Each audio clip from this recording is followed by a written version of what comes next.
Chapter 698, The Greedy Man. Chapter 698, The Greedy Man. So far, Alina was keeping an eye on anything abnormal regarding the visitors to the temple. Those late visitors from Ascal, however, were the oddest bunch, which led her to ask them many questions regarding the circumstances that drove them to Winterhold. First of all, those two siblings were the survivors of an aid-seeking delegation that couldn't leave Solstheim due to abnormal reasons. The second thing Alina asked about was this abnormal situation, which was quite a shock to her. Solstheim is under attack by something mysterious and evil. Many people from the Ascal village, the settlement of Raven Rock, and the Dare Dragon Company outpost started to disappear every night and weren't seen until the hunters of the Skull scouted the stones of the Allmaker. The missing people started to be regularly spotted around the Allmaker stones at random times of the day. They would come, go, appear, disappear, and reappear again with every ash storm in the Ashlandic part of Solstheim. These phenomena worried Alina, but not for just any reason. She was told by John that once those signs appear in Solstheim, another threat shall rise from there. A dragon threat, a vampire threat, and now a threat from Solstheim. Aside from the usual threats the Dares deal with daily, John made it quite clear that only he will have the final say in those three matters. Like any good wife, Alina would worry about the workload that weighs her husband's shoulders. If she can at least cushion the impact of those situations for him, she would happily do it. Should I send a Stormfist to deal with it? Alina thought to herself about sending out her personal shield thanes from Clan Stormfist that was subdued during the Battle of Winterhold and swore allegiance to her. That particular clan was on the front line against the dragon cult for months now. They have done a lot of good, and whatever was out there in Solstheim, their warriors, heralds, and voice masters can hold their ground for as much time as John would need. About Thane John Dare, will we meet him any time soon? Asked Alfhild of the Skull. Alina looked at the girl who was around 5 to 6 years younger than her and smiled. My husband has left Winterhold this morning and headed down south for an important errand. I don't mean to make little of your trouble, children of the Allmaker, but give it 4 days until he gets back. Once John returns, he will see your situation through. Her answer wasn't at all what the siblings wanted to hear. With every passing minute, the danger grows tighter around their clan. It took them a week to come to the mainland, and they need another week to get back. Alina noticed the dejection on the faces of the siblings and knew that her obligation as a woman of status is to assure the weak and protect them. To uphold that, she decided to go with the plan she suggested. The Dare fleet shall move by the morning. I will summon my shield thanes and send them to Solstheim. They shall be there in 2 days. Such as the ability of the Dares, the siblings were overjoyed to hear that. Still, Alina had one thing left on her mind. Earlier as you came, you met a woman who was here with me. Alina mentioned that even with New Rena and watched the expressions of the siblings shift from the happiness, they just felt to the memory of something worrisome. It's nothing.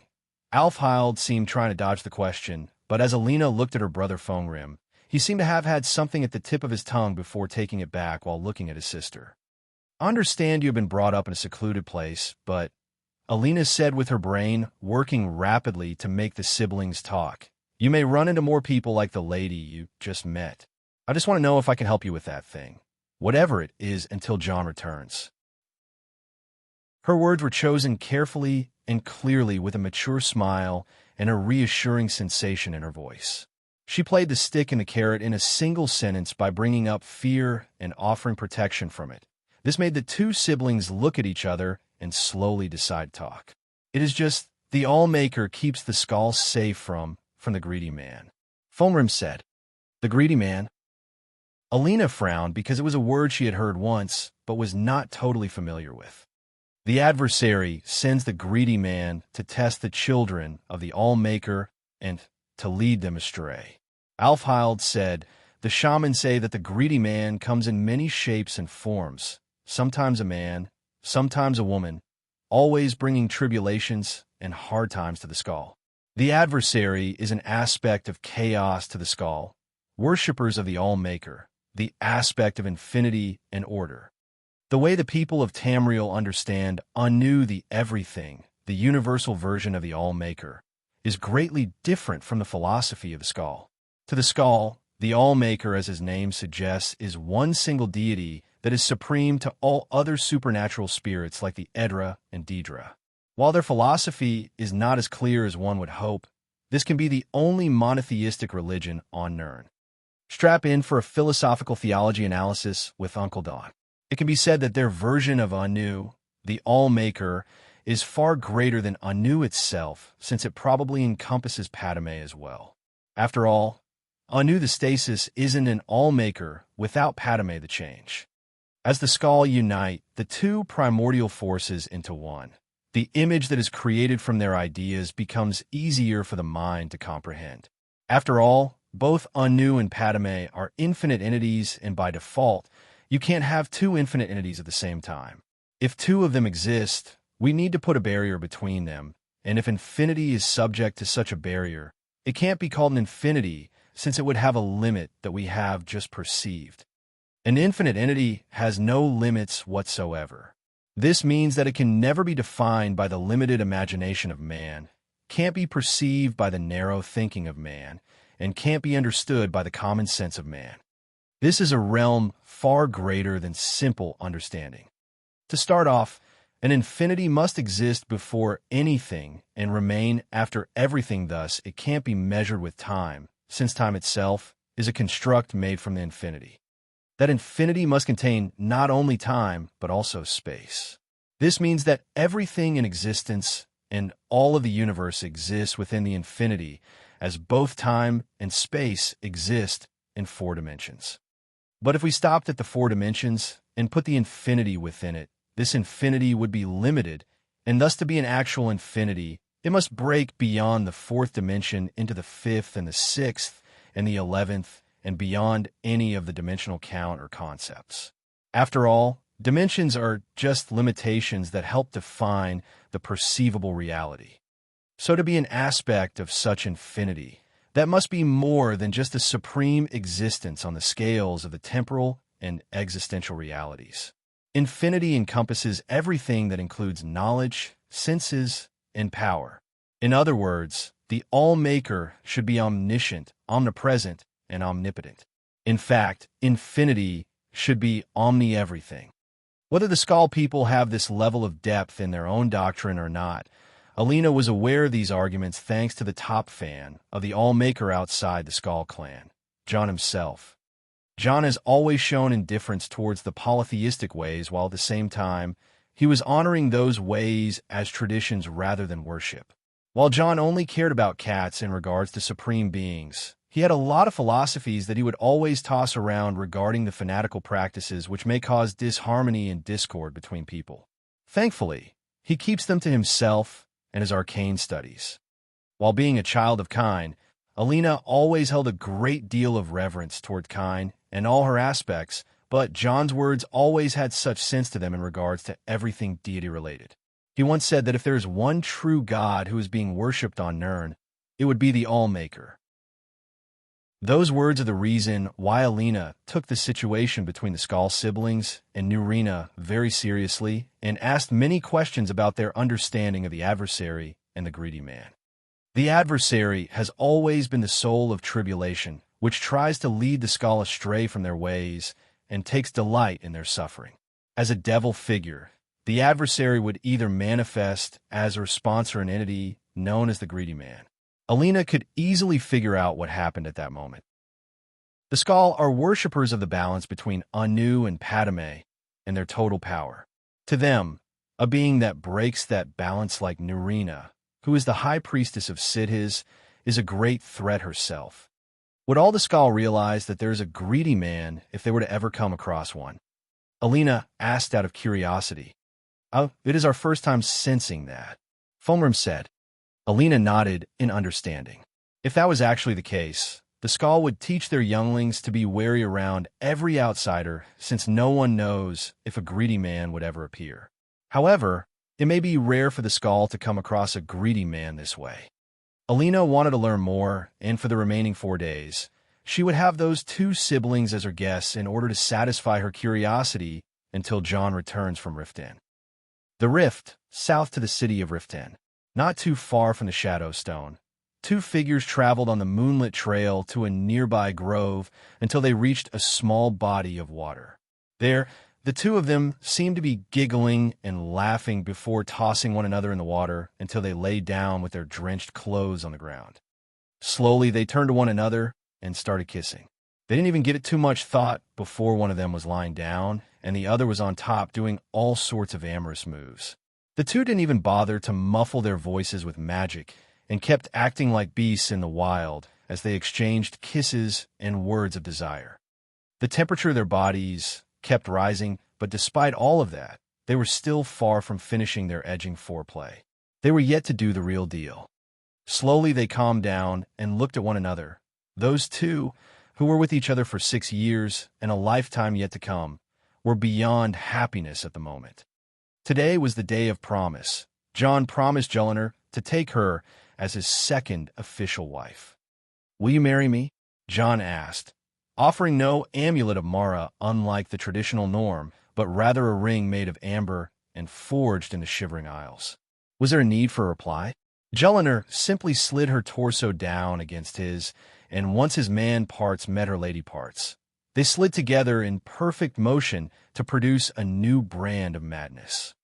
The smile on Jellinar's lips grew wider as she lowered herself to his chest and surrendered to ecstasy. She looked at the ring he still held in his right and offered her hand.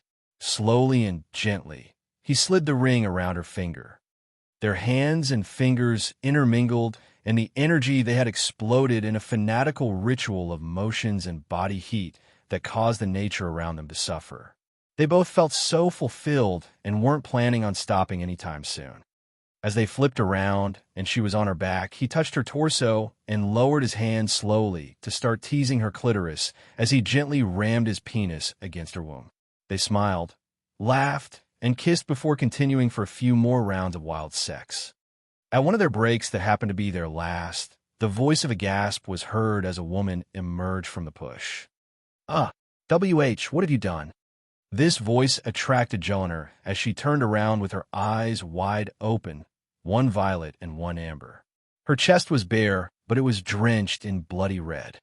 This red came from her mouth and extended all the way to her chest and torso, and even covered John, who was lying down. In this moonlit sanguine sex scene, the white teeth of Jellinar shone brightly as she seemed to be struggling to turn around to the one who called her. It was nothing less than that of a vampiress crouching over her prey.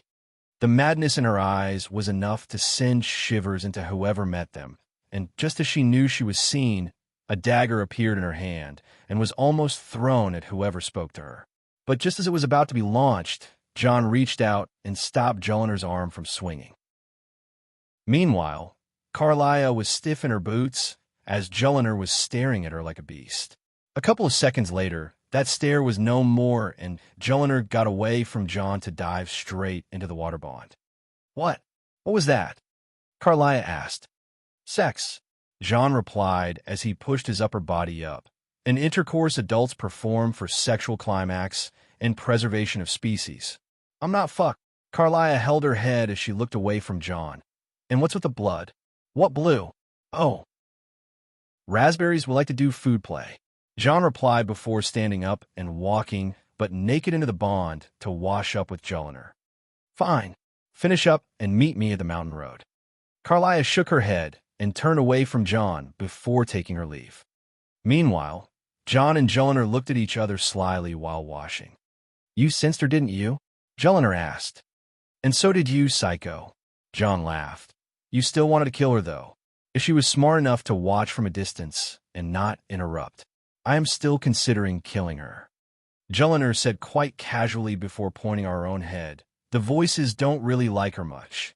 "She is a value," John said and walked out after washing. "Get yourself ready. Tonight, we become nightingales." Chapter 699, Nightingales.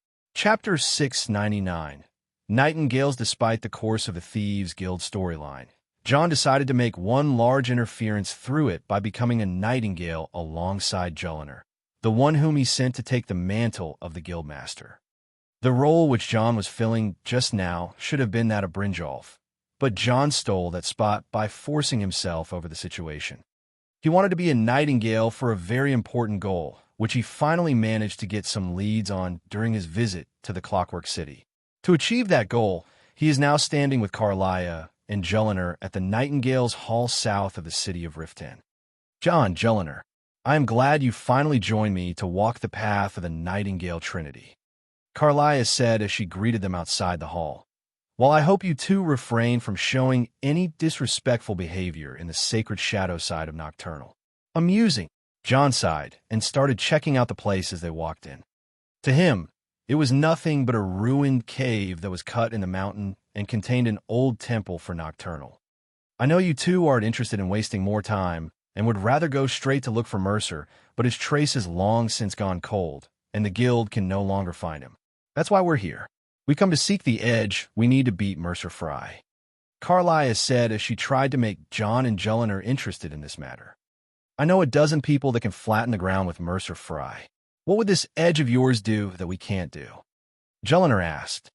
For starters, finding him, Carlia said and walked further in. To be honestly clear with you, I wanted two senior members that are more open-minded than you two, but my money is running the whole guild now. John said. Even the Daedra are not this demanding. Carlia sighed.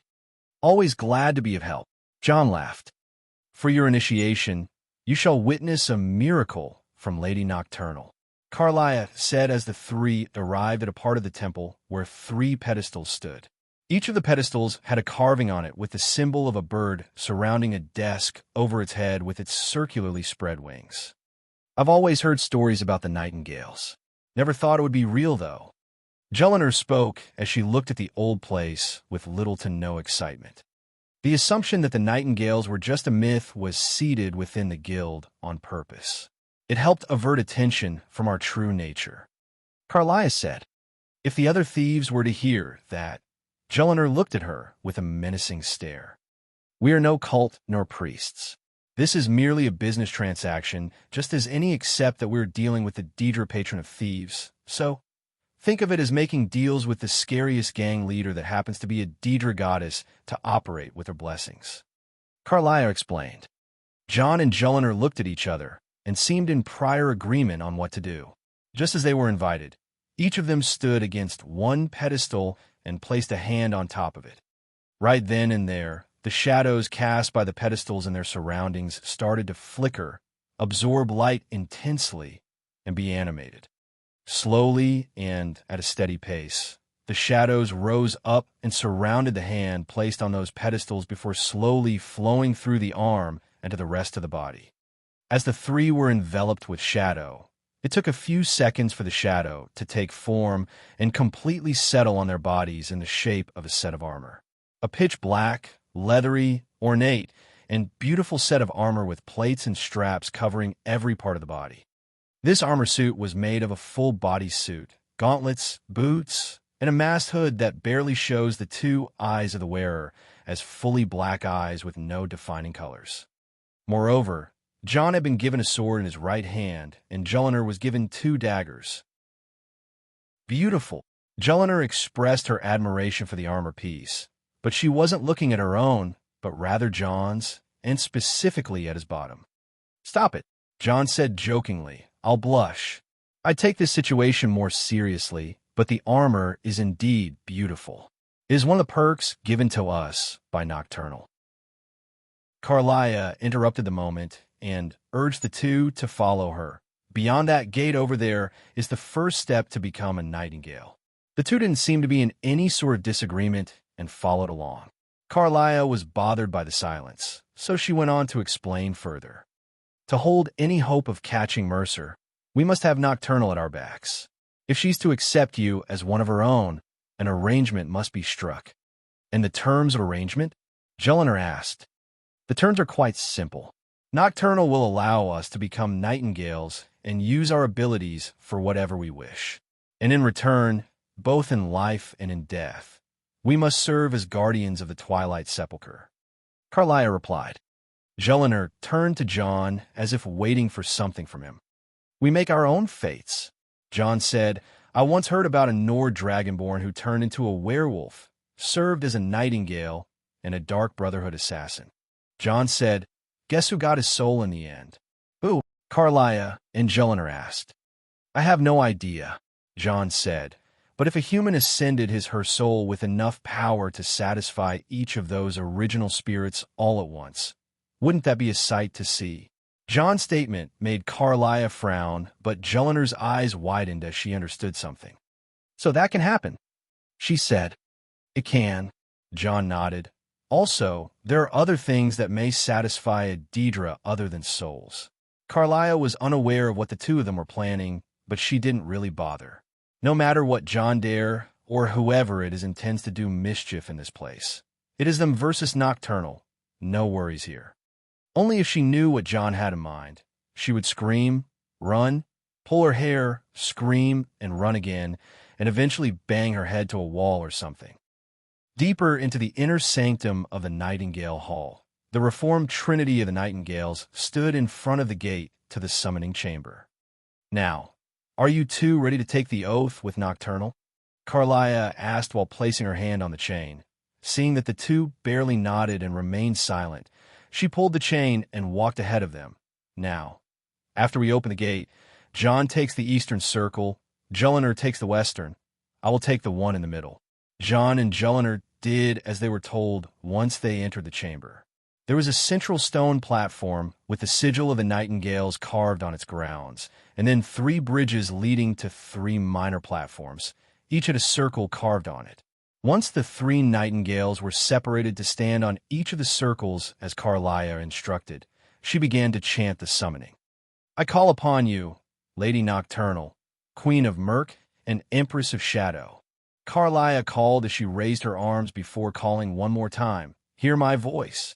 Nothing happened for a few seconds, but just as it seemed that nothing would happen, the temperature of the chamber went down a few degrees and an otherworldly presence invaded the place.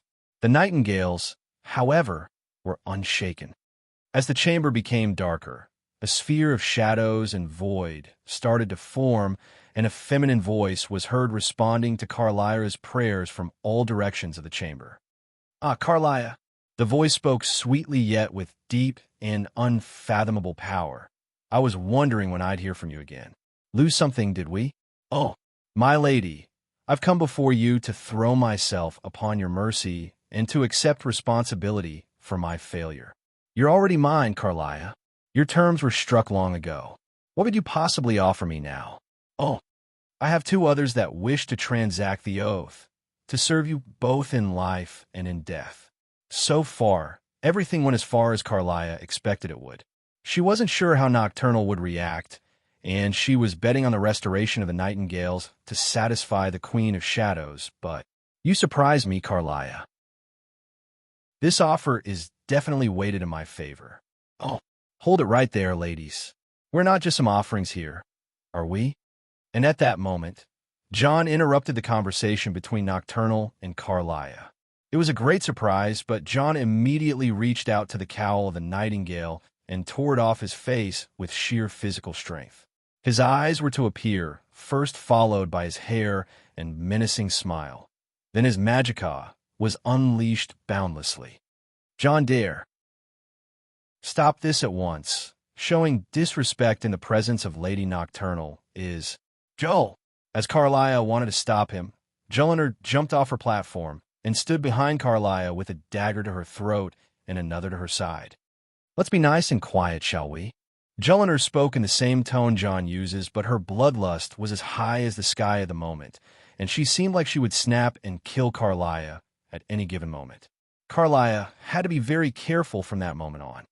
"You?" Nocturnal immediately recognized who John was.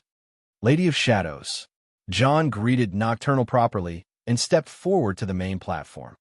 "Last I saw of you was when you hosted the myriad realms of revelry." Nocturnal spoke. "You did labors for Azura, allied yourself with Mephala and Bothia, carried the arrogance of Meridia and the malice of Vermina, and wore from the same shirt as Sheogorath and Herson. You are famed among the royalties of Oblivion, mortal." "Oh, I also extorted Dagon, made enemies with Baal, Vile, Periite, and Malakath. I can make enemies just as well as I can make friends. John said, a threat well delivered. Nocturnal understood John's intentions, but you are a being so close to the shadows. Why not just accept my gifts, mortal? Oh, a gift is a favor. A favor comes with a price. I'm a being of business. I like unprecedented exchanges, unique profits, rarities and antiquities that are one of kind. My key? Nocturnal asked, haven't you been bearing it for quite some time now? He did what? Carlia, who just heard that and despite all the ways she can die at the moment, reacted violently to what she just heard. Say good night, lady. Jelinar was just about to dig her blades in Carlia's neck, but John held his fist up for her to stop. I stole the key from Mercer at some point in time, but it fell once again into his hands. John said, and turned to Nocturnal. Now that I meet the owner of that key, I can make a new legal offer. You return my key, I grant you the blessings of the shadows. Fair offer, don't you see? Oh, I see. Very fair, except for the life and death part. But eventually, you gain freedom.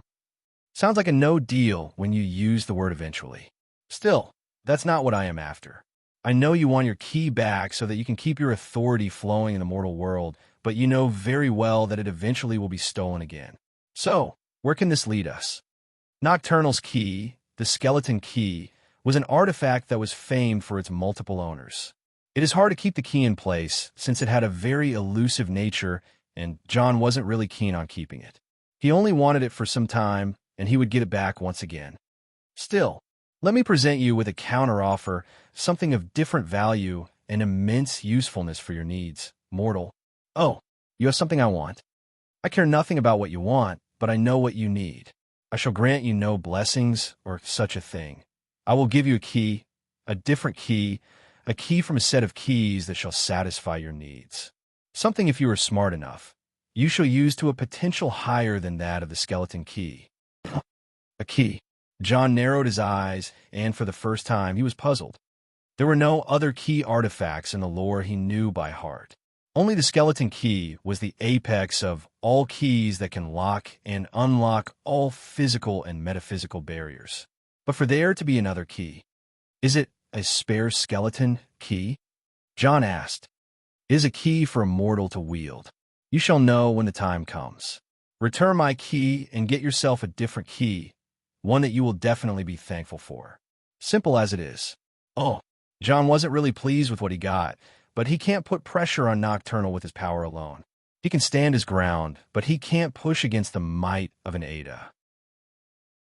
He thought about it, but more than simply thinking, he was very curious. It may not be worth it, and Nocturnal is just lying to him, but knowing what the Daedra are all about, John couldn't help but fall for his curiosity. Why an Oblivion not?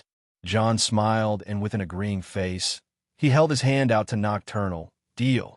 Deal. If you find any errors, ads pop up, ads redirect, broken links, non-standard content, etc. Chapter 700, Nocturnal's Key. Chapter 700, Nocturnal's Key. 700 chapters. Dear Lord, what have I done? Faced with tears of joy, faced with tears of joy, faced with tears of joy. There's a story passed down on the eastern docks of Tamriel that originated from the Tang Mo of Akavir, that two monkey sages once argued about life and fairness. Is life fair? Asked the first monkey sage. Life is definitely not fair, replied the second monkey sage. The first tilted with obvious surprise written all over his face, for the sophisticated people of Tang Mo would never answer a question in philosophy with this level of confidence, since it was the norm of their race to argue to no end about one point until they reached the truth, or the closest thing to it. How so? Asked the first sage in wonder. Aren't people unequal? Answered the second sage with a question of his own, a question that would lead to another paradox of questions about equality and civility. People are supposedly equal, but the matters of worth and status change the whole perspective depending on the variables of life, which depend on the greater good for certain groups. So is life fair? The quick answer was no. People would be born at different levels of status and wealth, and some would start their journey in life with nothing, while others would start with education and funds. Some would be lucky from the start, and others would be miserable. Life is not fair, or is it?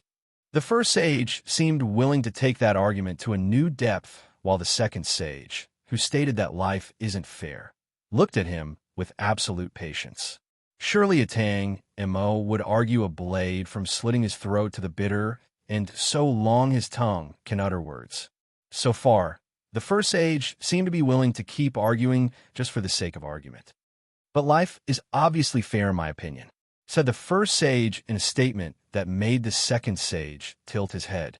The first said, obviously, and was sure of what he was saying. How so? Asked the second.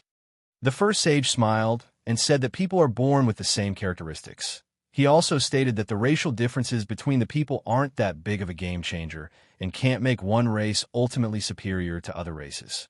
He said that by the most basic observations, one can dictate that all people were given their worth equally since they were all born naked, bloodied, kicking, and screaming. We all come to this world in an equal state, and once we leave it, we are still equal since whether it is rich or poor, king or slave, all rot in the ground and get eaten by worms beneath the dirt. A fair point. The second sage nodded and started to reevaluate his thoughts. But that conundrum you started is based on life. In other words, the whole thing speaks about how people live, not how they come to the world and how they go, stated the second sage. Go on. The first sage narrowed his eyes and started listening. Simply put, you asked whether life is fair or the opposite. We may all be born the same, but we are still born as either kings, commoners, slaves, rich, poor, privileged, or oppressed. We don't get to choose how to start in life, and we can't predict how the future takes us. We are not in control of our fates as much as we think we can. Ultimately, life is unfair. That's how the second sage responded. But the first monkey sage clapped his hands in the wild way of a Tang Mo. You said it. Here it is. We aren't in control of our fates. The first sage said while grinning. Yes, I just said that. And I stated that so leads to unfairness. The second sage narrowed his eyes and replied, slowly. But the first sage laughed. So one may be born a king, but ends up a slave, and one may be born a slave, but ends up building an empire. The first sage stroked his monkey beard while saying, there are no constants in life. Oh, frowned the second sage. Life and fate. We have no control, but we simply live on the flow and embrace the unpredictable chaos. Those who try to control fate and life create unfairness. Ultimately, life is not unfair. People are. End of the story, John said with a wide smile. Horseshit, garshit. While the story was quite entertaining to Jelliner, the other two didn't share John with his opinion. Jelliner would kill the two if she wasn't ordered by John to not kill anyone unless he says so, but that didn't stop her from glaring at the two of them. Mercer was surely captured by this point. He was tied, dragged, and humiliated as John was giving the speech about life and fairness. The second objection came from Carlia, who was being dragged along with John and Jelliner since they made a deal with Nocturnal. First of all, she couldn't wrap her head around why Nocturnal let John and Jelliner off the hook regarding the service of life and death thingy, and even for John speaking so casually to Nocturnal.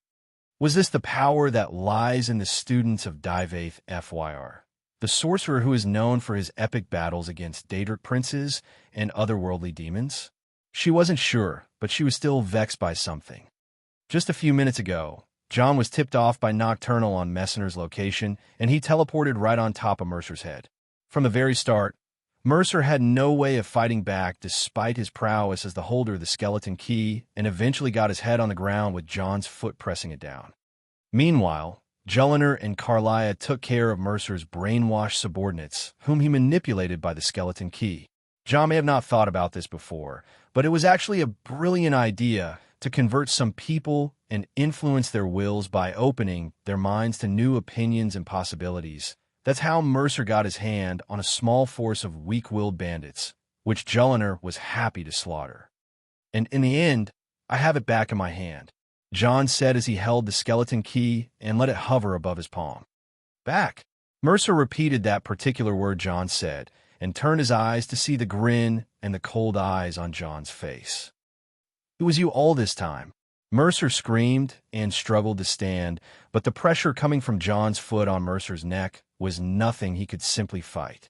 More to it, John immediately crouched down, and instead of his foot, he used his knee and hit Mercer right in the back, causing the cracking sound of breaking bones. Arg. Yes, it was me, John said, sinisterly. I was the one who stole the key from you a long time ago. I am the one who used it for my gains for 4 years, and I am the one who returned it back. Mercer couldn't help but feel powerless.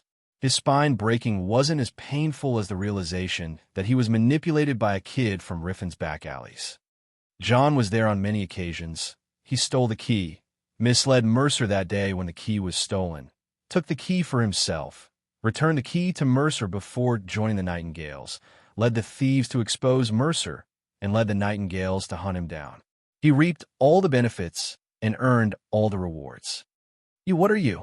Mercer asked, knowing who John Dare is, but not what he is. I'm the unfairness of your life, John replied and slapped Mercer on the back of his head, just like how you were unfair to many others. Knowing that Mercer is walking no more, John stood up and left him as he wailed from the harrowing pain. He's all yours, John said to Carlia and walked away with his loot.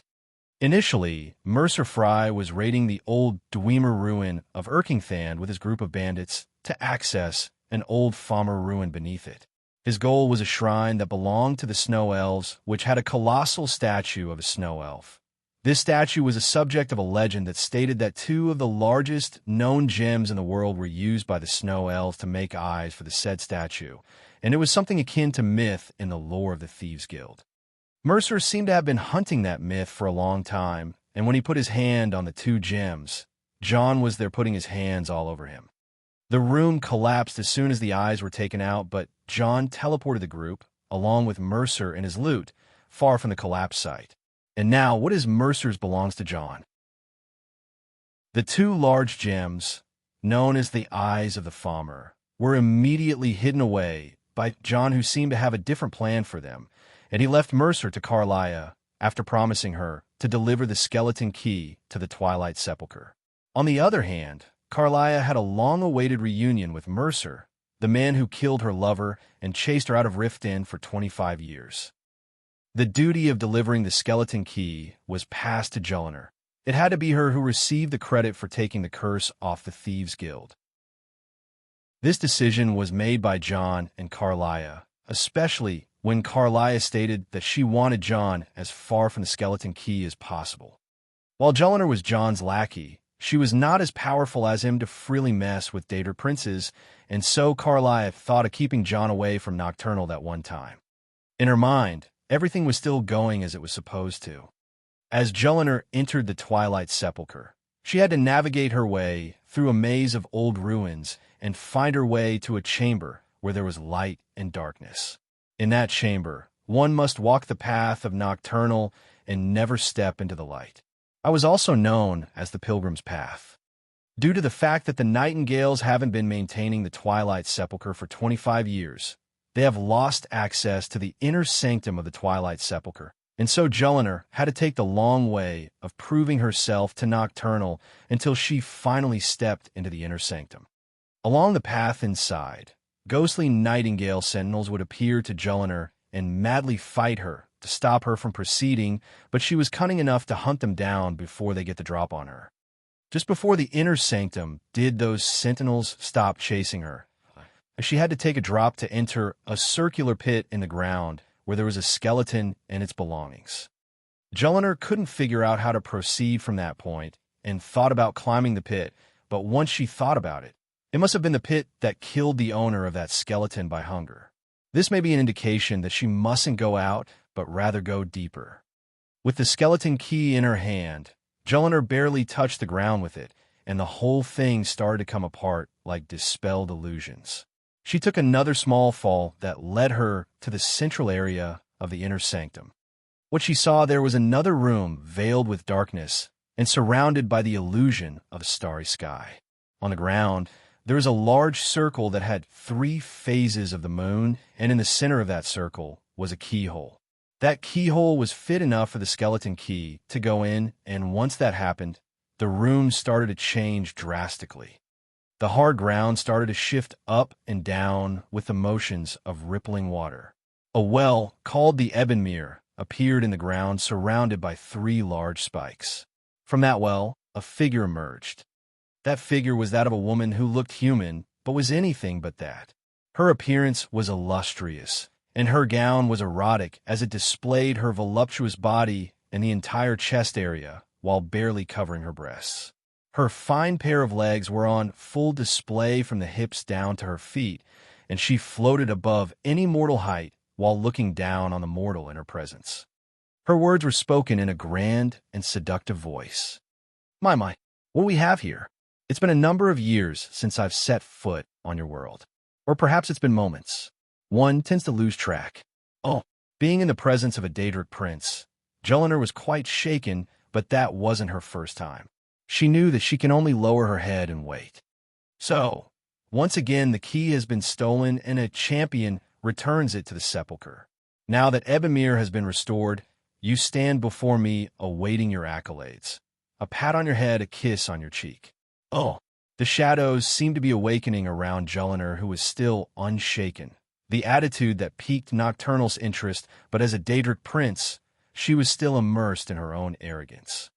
What you fail to realize is your actions were expected and represent nothing more than the fulfillment of the agreement. Don't mistake my tone for displeasure. After all, you've performed your duties to the letter. But we both know this has little to do with honor and oaths and loyalty. It's about the reward, the prize. Oh, Nocturnal extended her hand in a motion to invite Jelena ahead. Fear not. You'll have your trinkets, your desire for power, your hunger for wealth. I bid you to drink deeply from the Ebenmere, mortal, for this is where the blessing of Nocturnal is born. Oh, but just as Jelena was about to play along, a voice vibrated across the room. The deal has been struck, Nocturnal. I hope you are pleased with our performance. As this voice echoed, the sound of footsteps started to dissipate the illusions cast around the Ebenmere as John walked into the room. Carlia was there following him, and she kept muttering how disrespecting Nocturnal would be the end of him. Still, John walked and stood around the Ebenmere with Jelena and Carlia, while carrying the 2 eyes of the Falmer on his arms like how someone would carry 2 babies. John Dare, the man who walks the path of fate like a jester walking a tightrope. Nocturnal finally moved her attention from Jelena and stared at John. A jester may never expect that his tightrope can be tied into a noose one day. A jester? A tightrope? A noose. While Carlia and Jelena weren't as proficient in speechcraft as John is, they could tell a threat is a threat when they hear one. A threat thrown at John by a Daedric prince. That's why I came, Nocturnal. John replied. I knew the powers of your skeleton key and how it could be applied. The applications of the one and the none are some things that have fascinated me ever since I held it. Well, I don't want to make enemies. I came bearing gifts, offerings. John said so with a cunning face, but Nocturnal didn't reply. Carlia, on the other hand, laughed at John. You think Lady Nocturnal would be won over by riches? John Dare, you are indeed a fool. You have to offer what she desires most, but reject the material. For her greatest want is that which cannot be seen, felt, or carried. Carlia said. John's smile only grew wider, and he spoke the answer to that conundrum. Darkness. He said, darkness cannot be seen, felt, or carried. He knew the answer rather well, and the eyes of the Falmer were obviously not darkness. Still, they were good mediums, and a medium is used to deal with something that was hard to be seen, felt, or carried. The mystic tattoos around John's body were activated, and the chaos infection invaded the eyes of the Falmer. It was darker, stronger, and deeper than anything that ever existed in this world. It was something beyond that of darkness. John couldn't maintain the chaos infection outside his body for long, and in a couple of seconds, it returned back to his body. Carlia was silent, not because she was shocked, or anything, since this type of magic seemed like the usual shadow magic, but because of the face Nocturnal was making. A Daedric prince, always calm and collected, was shocked and in awe right in front of three mortals. What was that? The Daedric prince even asked a question, as if there was something that she hadn't heard about ever before. "My big manly balls," John said while juggling the eyes of the farmer from hand to hand. There was no need for words after that. Nocturnal simply waved her hand, and two dark crows appeared above Juliner and Carlia. "The Queen of Shadows shall grant you your reward after hearing out the mortal." As the two crows the same line, the crows immediately snatched Juliner and Carlia before teleporting them outside the room. "I promised you a key for your trouble if your actions were worth it." Nocturnal spoke, but as she did so, the space around her seemed to be distorting, and she walked out of the radius of the Ebonmere well. She was there right in front of John, walking towards him the same way mortals walk towards each other. She even took a look at him up and down, and even circled around him. So, that darkness you had, the chaos, you mean? I like to have some." "Well, the thing is, it's in my body. I can't get it out of me easily since it lives inside, but I can give you some." "Great. You just have to find a way to capture it once I get it out." Nocturnal thought for a while before her eyes got fixed on a certain thing. "I believe we have a way." John followed the direction of her eyes, and his smile slowly grew wider. A long while later, John walked out of the chamber of the Ebonmere with his upper half exposed. Out there, he ran into Carlia and Juliner, who were standing there waiting. Seeing John fixing his pants, the two ladies looked at him with different expressions, yet the same level of shock. With utter disbelief, Carlia pointed at John. He did, but Juliner had her eyes wide open as well as she pointed out. "Ladies!" John walked past the two of them while still fixing the bulge in his pants. Chapter 701, To the Summit. Chapter 701. To the summit. For all that it's worth, the skeleton key was a troublesome artifact even when it was in John's hands. It may have not caused too much trouble for him, but it was always demanding to be used and sending out too many whispers. Even if John would ever try to lock it in a containment chest, it would never work since the key can never be locked away. Still, John grew attached to the key and actually missed it when it wasn't his position. However, he knew that this feeling is the key messing with his mind. So when he was offered an alternative key, John accepted despite being hesitant. Still, Nocturnal said that it is a key that will benefit John more than the skeleton key would, the statement which made John wonder about its nature. So when John and Nocturnal were done with their exchange, John went out to check his reward.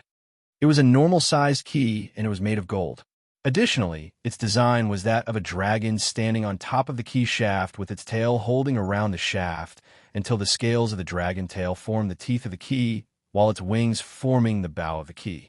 While the key was beautiful enough on its own accord to be considered a marvelous work of art, there was a strange arcane pearl-like bead of dark energy resting in the hole of the key's bow without being physically attached to the body of the key. John gathered a small bit of his magicka and used it by his consciousness alongside the help of the augur system to explore the inside of the dark pearl-like bead. Still, his result was error. Insufficient energy. John opened his eyes and looked at the key left and right before trying to analyze it with more magicka this time. The result was error. Insufficient energy. Nocturnal. You gave me a defective product. Hardly. The voice of the system changed, and a dark shade appeared over John's shoulder. Shadow? I was wondering when you'd show up. John's eye turned and spotted the dark, incomplete figure of a man. It has been a while. I see you have acquired a relic of the shadows. Shadow said. It's Nocturnal who gave this to me. John said. Any idea what it is? It's a key. Shadow said. No shit. John retorted. A key opens something, you moron. Shadow retorted back. If it is a key that has this much shadow energy to the point where I can make myself an incomplete figure around it, it definitely has a tremendous amount of power. Shadow energy? John frowned before searching his head thoroughly. He wasn't an expert regarding shadow magic, but once he put shadow and key together, a word came ringing in his head. A shadow key. Without putting a space between the two words, something terrifying popped up in John's head. The shadow keys and the shadow gates of the shadow magic, and obviously the name Uzra Nightwielder, the original shadow mage. What's too important to miss in this whole thing is the fact that one of the Elder Scrolls franchise games was called Shadow Key, which refers to the might of the key that John now possesses. What shadow keys mainly do is that they open shadow gates. From this point onward, the possibilities are limitless and unervingly both unpredictable and uncontrollable. A shadow gate may lead someone to a designated place or a designated time even. Still, whoever uses the key has no control over the process unless they really know what they are doing, and these keys were at least tested and proved not to be leading towards certain doom. The whole process in itself is the very definition of shady. But according to the Tomes of Shadows, the shadow keys should have different functions that aren't any less of a danger than their original function. But John has an expert in this field with him all the time. Nefertiti. John called his kitty cat and handed her the key. You can take it. She stared silently at the key and started hitting it with her paws a few times before deciding to ignore it. Is it not to your liking? He asked. It's average, she said. She says it is average. John turned to Shadow. I bet she sees a lot of shadowy things where she stays all the time. It's not of interest to her as it is to you. I see. However, there is always a however. Unlike you who are not adept at the shadows, your cat can make full use of that key. As I always say, cats are pretty damn awesome, John said while puffing out his chest with pride. I'm more of a fox guy myself, and I know a couple of guys who would argue for snakes and hawks. Fucking furries, scalies, and birdies. We need to rid the world of you. Look who's talking. As Shadow lashed out at John, the latter scoffed him off with the back of his hand. Now that he knows that Nefertiti can use the shadow key, John immediately started convincing her to have this not interesting item, which she eventually accepted by twisting her tail around it and carrying it around from its bow. Darn, you're cute. John reached out to pat her head, and she seemed welcoming at first, but immediately twisted her body and dissipated into the shadow of his hand. Looking around, John could no longer see Shadow, and apart from his own thoughts, two sets of voices were drawing closer. I can't believe it. It can't be. I must be dreaming. Hey, John, are we going to pretend that what just happened never happened? The first was Carlia, who was suffering from the reality she just witnessed, and the second was Jelinar, who seemed to be grinning widely. What are you talking about? John asked while looking at the two ladies who were acting rather weird. You slept with a Daedric prince. Carlia screamed at her wit's end. It was nothing special, really. John waved at her with the back of his hand. Really? Jelinar asked. I thought it was going to be an incredible experience for you. It was not. I prefer my women. Ugh. Jelinar climbed John's body with a small hop, and the two of them started kissing like crazy. For real? You'd act like that after what he just did? Carlia was disgusted by her two nightingale companions. Fuck off. Jelinar turned away while John was kissing her neck and flipped the bird at Carlia's face while the two found an empty room and closed it behind them. They actually got a room. While Carlia was baffled, she couldn't afford to waste time looking after the two psychos. For her, the reward of finishing off Mercer was to finally meet someone she dearly missed for 25 years. Right at the end of the tunnel, she could see the specter of that man, standing there with a content smile. He may have left this world, but now he is in peace knowing that despite being flawed, smelly, and a little bit outdated, the Thieves' Guild is finally going to get back on its feet, and its dark days are over. Despite his busy schedule, John found a way for himself to get a little bit of free time to make sure that his affairs are in order. The company's business, the war with the dragons and their cult, the political dilemmas of Skyrim, the situation with Skyrim's major guilds, the war of the Dawnguard and the vampires, and finally the threat from Solstheim. Once John got news from Alina that 2 children of the Skull have come seeking his help with the eldritch evil that was consuming their land, and that his outpost on Solstheim was attacked, he sent back a reply that he will be there after he is done resolving his last minor issues. Still, that wasn't the only piece of news John got. His agents were flocking him to the town of Ivarstead, where he was waiting alone for a couple of days. First, he got news from Jelinar, who returned to Rift Inn in order to sort out the situation with the Thieves' Guild as the new de facto leader of the underground operations. With Mercer's head being shown to them, it was only understandable for those who once belonged to Mercer's faction to fall in line or disappear from a guild. Still, the guild's grasp over Rift Inn started to return, and soon to the rest of Skyrim. Second, John got news from Wulfr. He was posted in Whiterun for most of his time and had managed to get a new order in the inner circle of the Companions as the new Harbinger after the death of Codlac Whitemane. Wulfr started to eradicate the opinion which stated that to be a member of the Circle, one has to be a werewolf. While most of the Circle members were against it, Codlac's last will shifted the opinions of many companions. The only one who stated a different voice was Ela, who was embracing her wolf side more than her human side. Third, John got news from Serana. Even he had to admit that the way Serana handles business within the Dark Brotherhood was sketchy, but as speaker for the listener, she had to show minimal effort in handling business.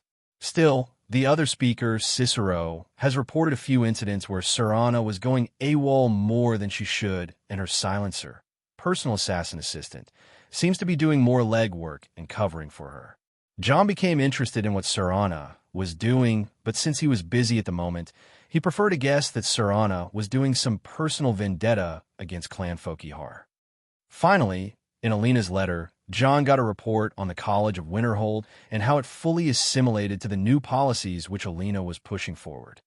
With these 4 reports, John put the 4 major guilds of Skyrim in his pocket and amassed more power and resources than anyone else would even imagine. He can finally say that he built a high and sturdy wall to cover his own back. With the fighting force the Companions possess, the magic and resources of the college, the influence of the thieves, and the reputation of the Brotherhood, he can achieve anything he wants within Skyrim. But one last problem remained, and he had to close it before he would make himself free to deal with the main threats. In order to flourish, peace is needed. The only way to achieve such peace is to put a definitive pause on the civil war. With the letter Wulfr sent, there was a package from the Companions' latest expedition in the Pale. This package would surely sway many people into his peaceful faction. Still, he had to go gather those people and meet them in the place where they could all answer his summons. Below the 7,000 steps leading up the throat of the world to the monastery of High Hrothgar, John put on his famously horned Dragonborn helm and walked up the steps alone towards the summit. Chapter 702, Season Unending. Chapter 702, Season Unending to the Jarls of the Holds of Skyrim, to the representatives of the imperial authorities in Skyrim, and to all the figures who are named on these missives, from the monastery of High Hrothgar. Sky above, voice within. At the behest of the Dragon of the North, Ysmir, the Dragonborn, we invite ye to the summit of the snow throat beyond the 7,000 steps where Kinnereth blew her blessed breath into Nirn. Answer our call for the sake of Skyrim's peace and the sacred blood of the innocents, Nords and non-Nords alike. Speaking for the Greybeards, Master Arngir. That message found its way to the hands of all figures of authority in Skyrim. An official summon from the Greybeards, not carried by a common courier, but rather by the Dragonborn himself. He, who roamed all Skyrim in a single night and visited every court with a missive in his hand, was declaring himself the Dragonborn and walking out as fast as he walked in. From the imperial authority of Skyrim in Castledour, to the Blue Palace of Solitude, to Understone Keep in Markarth, to Dragon's Reach in Whiterun, to the Palace of Kings in Windhelm, and to Mistvale Keep in Rift Inn, even to the Dare Dragon Company in Winterhold, to the Jarls of the minor holds of Falkreath, the Pale, and Jalmarch, as well as their Imperial and Stormcloak competitors. Unlike the game, this meeting was to be on a much broader scale. Its plotters seemed to be planning for much more than just calling for a truce between the warring holds. Moreover, The signatures of the Dragonborn and the graybeards that called out for this meeting were too grand to simply ignore. As the news from Castledour and the Palace of Kings stated that both General Tullius and Jarl Ulfric Stormcloak have agreed to attend, all the competing jarls and the minor lords found themselves forming envoys and personal alliances in order to gain something in this coming grand event. How will they benefit? How will they prevent their rivals from benefiting? And how will they cause losses to their rivals? One can't simply walk into High Hrothgar without too much preparation, since there is no such thing as too much preparation. But as the politicians were playing their games and preparing their ploys, others were simply packing for the infamous 7,000-step journey. One can't win anything if one can't make it to High Hrothgar, to begin with. On the grand meeting day, when the spring of year 4 E202 was at its highest, the lords of Skyrim started to climb the 7,000 steps with their thanes and healers who could aid them on this pilgrimage. The road was dangerous as the snow was slowly melting on some of the steps, but after the first 1,000 steps, the frigid winter atmosphere, which many were glad to part with at the last first seed, March, returned with a strong, bone-chilling mountain wind. But that wasn't the end of it. Oblivion, that wasn't even the start just yet. As the envoys were climbing the mountain, it was a custom not to pursue any animosities, especially prior to peace talks, and the customs were held highly by the nobles of Skyrim. That, however, didn't mean they couldn't start making some last-minute alliances and exchanges to hold more legitimacy while negotiating. That was the case until all had arrived at the front gates of High Hrothgar. The first to arrive were the Jarls of Falkreath, the Rift, and Whiterun as the closest of the bunch. Lella Lawgiver of Riften was a Stormcloak supporter compared to the other two, and since the fall of Maven Blackbriar, most of the imperial influence in her hold disappeared, and so she joined the former Jarl of Falkreath, Dingear of Stun, to stare menacingly at Jarl Balgruuf of Whiterun and Jarl Sigurd of Falkreath. Jarl Balgruuf managed to distance himself from Jarl Sigurd of Falkreath, who kept yapping endlessly like a brat about how he will dominate this peace talk and ensure that the bad seeds shall be uprooted from the belly of Skyrim. Jarl Balgruuf joined the moderate Jarl Idgrod of Mordhau and Jarl Igmund of Markarth. All of those VIPs weren't allowed in High Hrothgar yet, and had to construct 2 bonfires in 2 separate areas to display the opposing Imperial and Stormcloak camps. Jarl Career of Winterhold arrived later and was accompanied by the chief executive officer of the Dare Company, John Dare. John was rather silent and didn't greet anyone as he sped forward towards the monastery of High Hrothgar and placed a bag of supplies at the offering chest in front of it. This action caused all the other lords to turn at each other before hurrying up and doing the same. After that, Jarl Skald of the Pale and Lady Brina Marilis showed up, and they seemed to have argued their way up the mountain as the two were already heated up and looking for blood. After them came Vigner Greymane, leading Thongvar Silverblood and Sorley the Builder to join the Stormcloak camp brazenly. Once that was that, Jarl Ulfric Stormcloak of Eastmarch showed up with his commander-in-chief, Galmar Stonefist, and stood tall in front of his rebel compatriots giving them a heated speech. Not long after him, General Tullius and Jarl Breiling of Hafingar appeared. With the presence of Ulfric Stormcloak and General Tullius, the bickering mostly died down, but many eyes were now focused on John Dare, for some reason. As a thane in various holds on the 2 sides of the Civil War, it's high time he showed some allegiance and stood at some camp, but as always, John founded his own bonfire on a lone stone slab near a snowbearer bush, where he kept picking the berries and tossing them up to catch them with his mouth.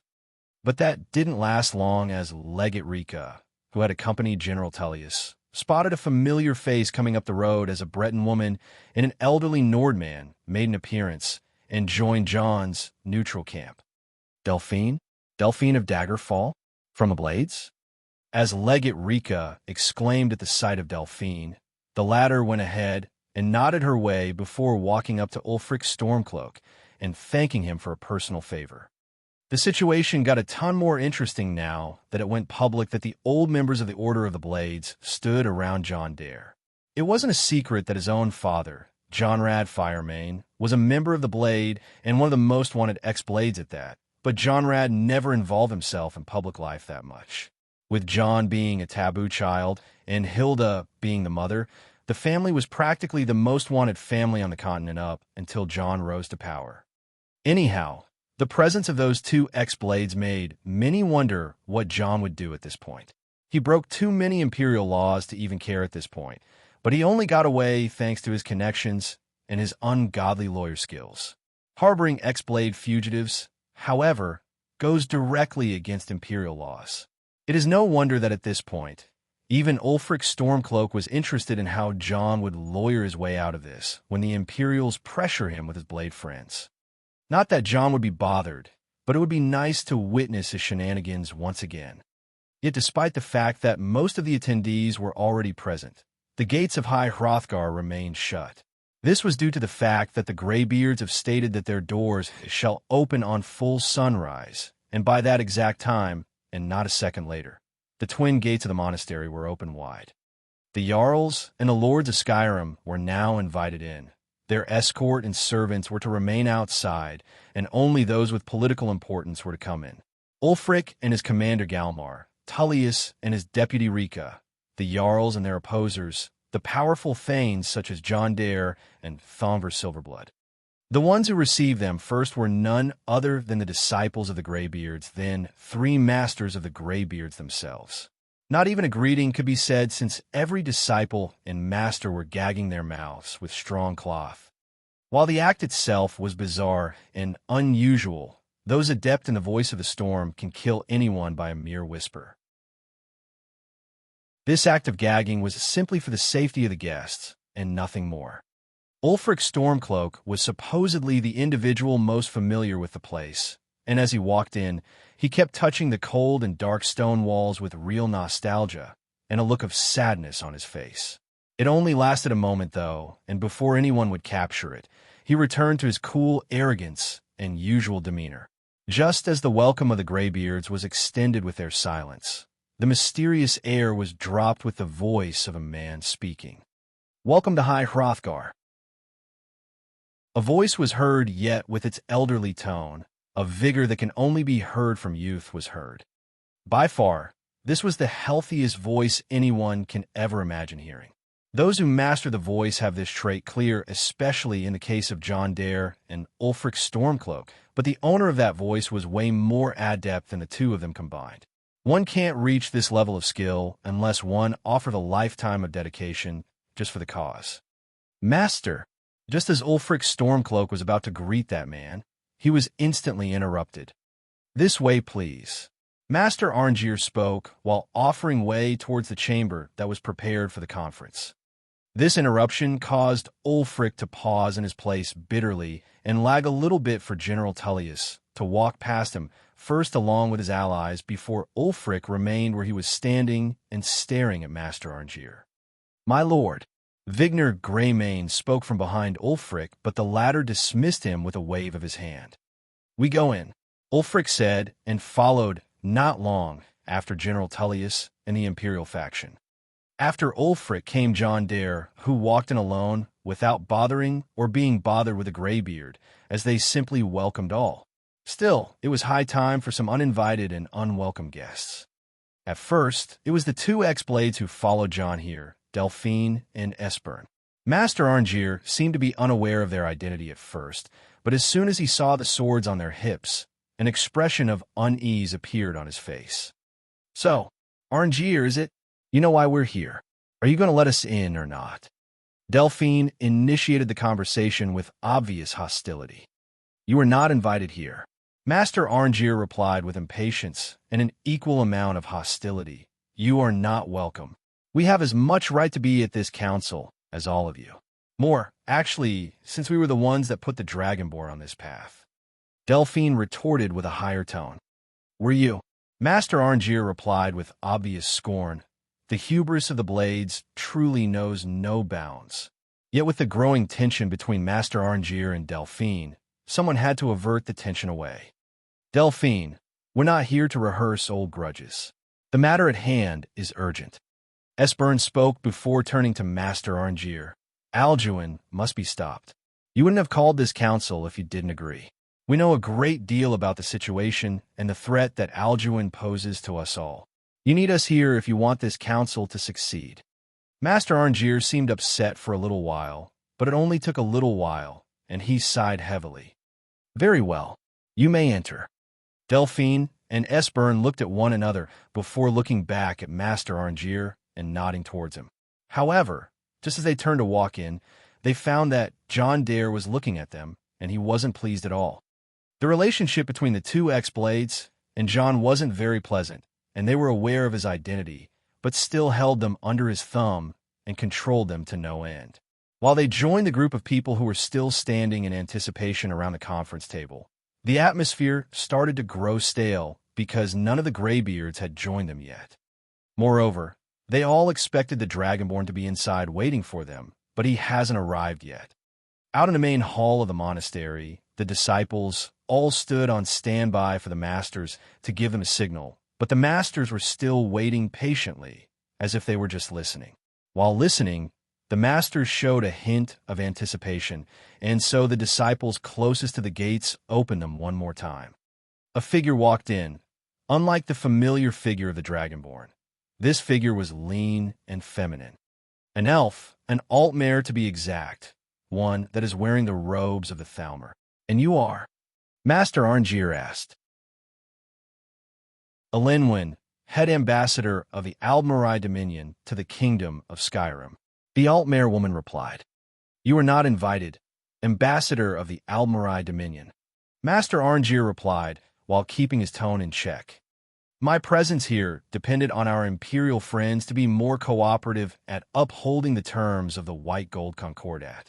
They ran off without informing the embassy, and as a legal witness to the Empire's external affairs with Skyrim, I must attend all the official meetings held by General Tullius of the... You elves talk too much. But just as Elenwen was rambling in her haughty, elven dialect, a strong and deep voice spoke from behind her. She turned so fast with her heart almost jumping from her chest for her vision to be filled with the sight of a huge human. He was hooded and cloaked, with the light coming from the outside being blocked by him. Elenwen wondered how this large brute managed to sneak on her. Moreover, he was armored to the boot and armed to the teeth with all sorts of swords, spears, bows, and staves dangling from his outfit. What stood out, aside from the unique weapons he was carrying, was his dark ebony armor with the red Imperial Dragon insignia, as well as his Nordic horned helm of dragon bones. Master Arngeir, let's allow her in. The man spoke. Elenwen looked carefully between the elderly Greybeard and the Nord warrior, trying to estimate her situation, but before her wild thoughts would even get the chance to calm down, Master Arngeir spoke. You clearly know what you are doing, Dragonborn.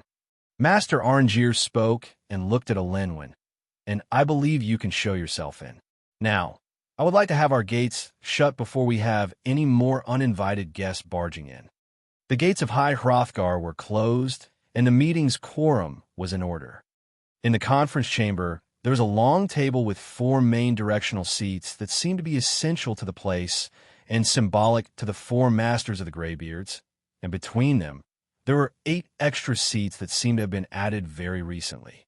Every main seat was surrounded by 2 extra seats for a total of 12 seats. Each of the main seats corresponded to one of the cardinal directions, but still, 12 of them were too few to allow all the attendants to sit. This means that some of those self-important figures will keep standing in the backlands. This was a first test. Who was more important than who?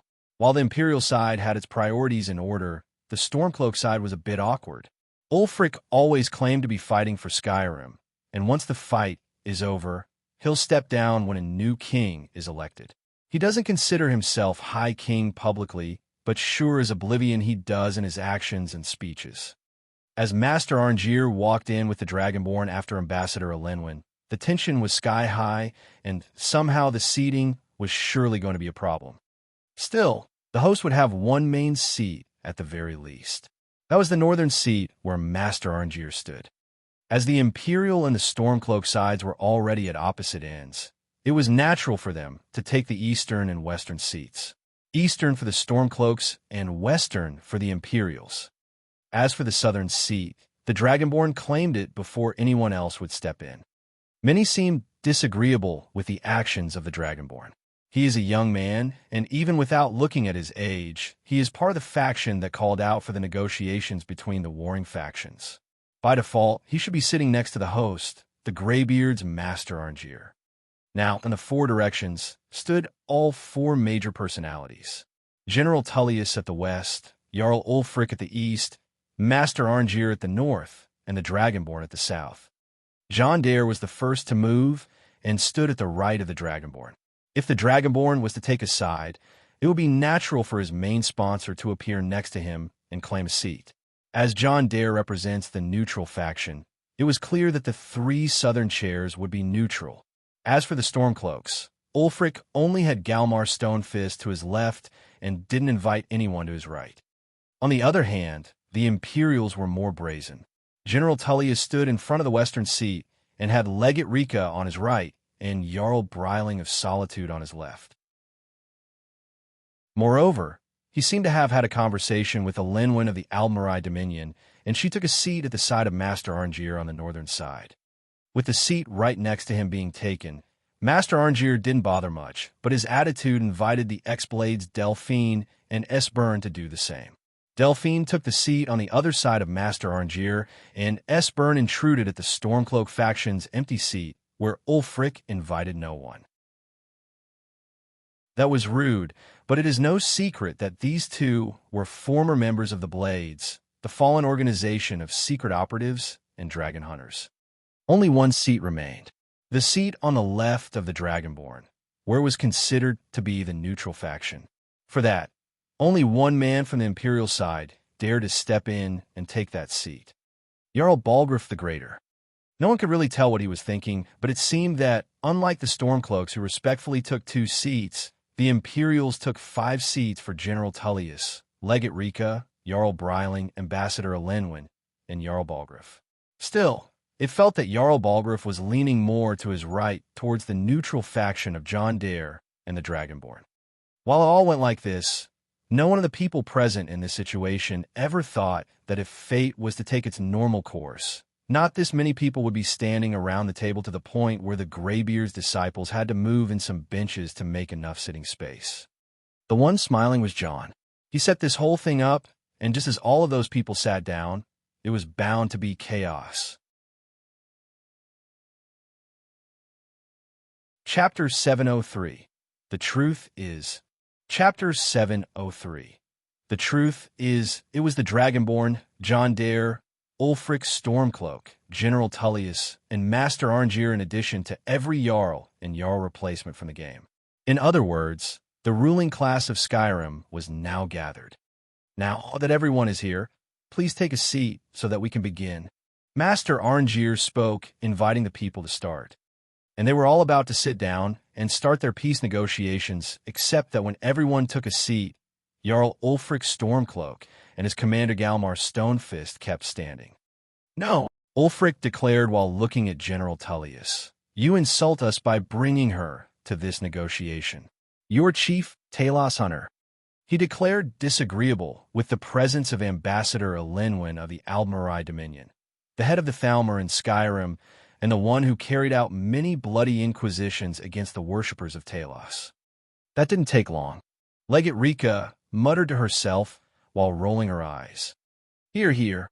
Galmar stood behind Ulfric and nodded to his words. Diplomatic, as usual, Jarl Balgruuf sighed while shaking his head. "I have every right to be at this negotiation." Meanwhile, the elf in question spoke up to defend herself. "I need to ensure that nothing is agreed to here that violates the terms of the White Gold Concordat. She's part of the Imperial delegation. You can't dictate who I bring to this council." General Tullius had to stand up against Ulfric. "Please, if we have to negotiate the terms of the negotiation, we will never get anywhere." Master Arngeir pleaded with the two sides to calm down and then suggested a getaway method. Perhaps this would be a good time to get the Dragonborn's input on this matter. Just like that, all heads turned to the Dragonborn, the mysterious and silent warrior at the south of the negotiation table. But the Dragonborn didn't speak and only turned to the man to his right, John Dare. It seemed he was pushing John forward to solve this. Jarl Ulfric. John Dare stood on his seat and met Ulfric eye to eye. It may actually be a good thing for you to let her stay, for the whole negotiation at that. John's opinion was to let Elenwen stay, a radical view from the man famed for massacring any Thalmor patrol he runs into. You shut up. What give you the right to talk when the Jarls are speaking?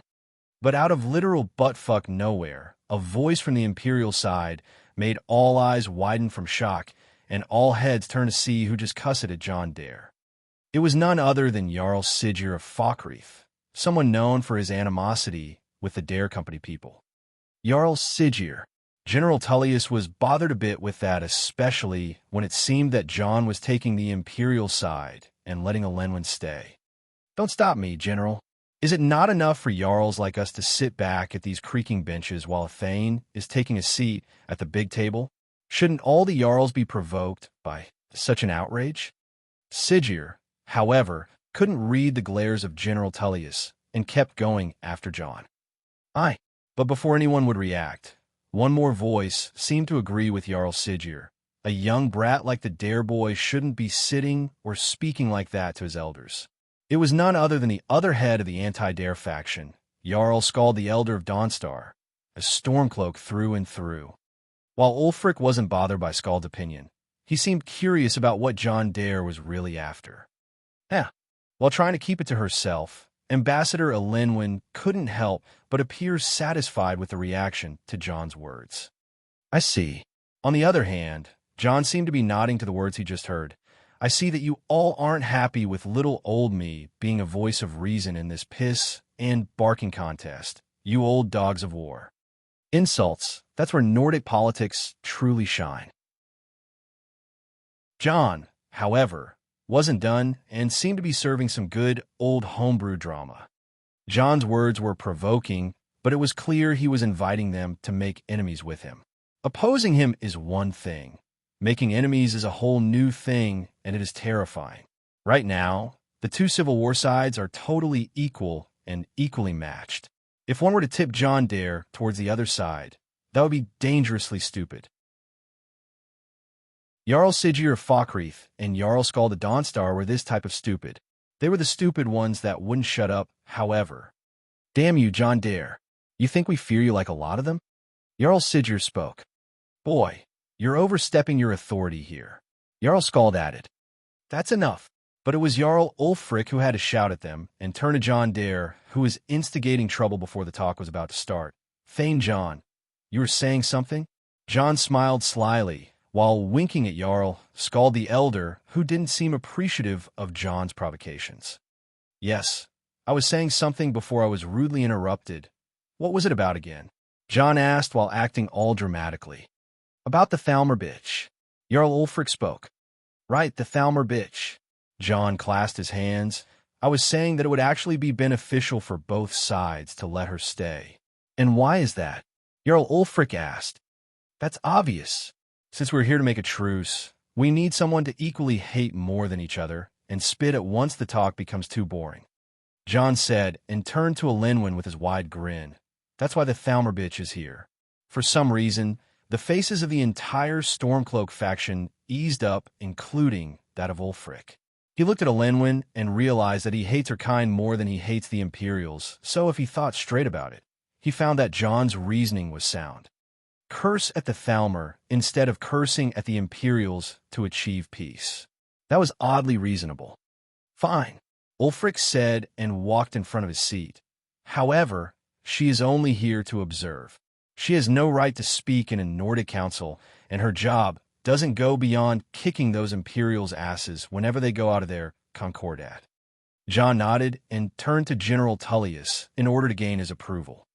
Smooth as ever, Ulfric, the general replied. She won't utter a thing, so sit down and don't waste more time. With that out of the way, everyone was already sitting and gathered around the table in the order of the chairs they took. John was still being eyed badly by his political opponents and his enemies. Is there anyone here who would like to start the conference or make a demand? Master Arngeir asked as the organizer of this meeting. Before we do that, I have something to say. Ulfric Stormcloak spoke. Here he goes again. General Tullius was annoyed out of his mind as he put down the tankard he was about to drink from and sat back while staring at Ulfric. Go on. Master Arngeir, let Ulfric speak.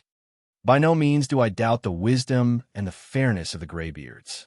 I also thank them for taking us, men of violence and war, into their abode of peace and solitude. Rare are the events that lead the guardians of Skyrim to rise up and guide us nords. They are the great monks of High Hrothgar, whose senses transcend the falsehoods of magic and the images of illusions. With that out of the way, I want to ask the Dragonborn a question. Ulfric spoke and turned to the Dragonborn. Seeing that he initiated his talk by saying that he trusts the wisdom of the Greybeards, it seemed that he was the one going after the Dragonborn before anything else.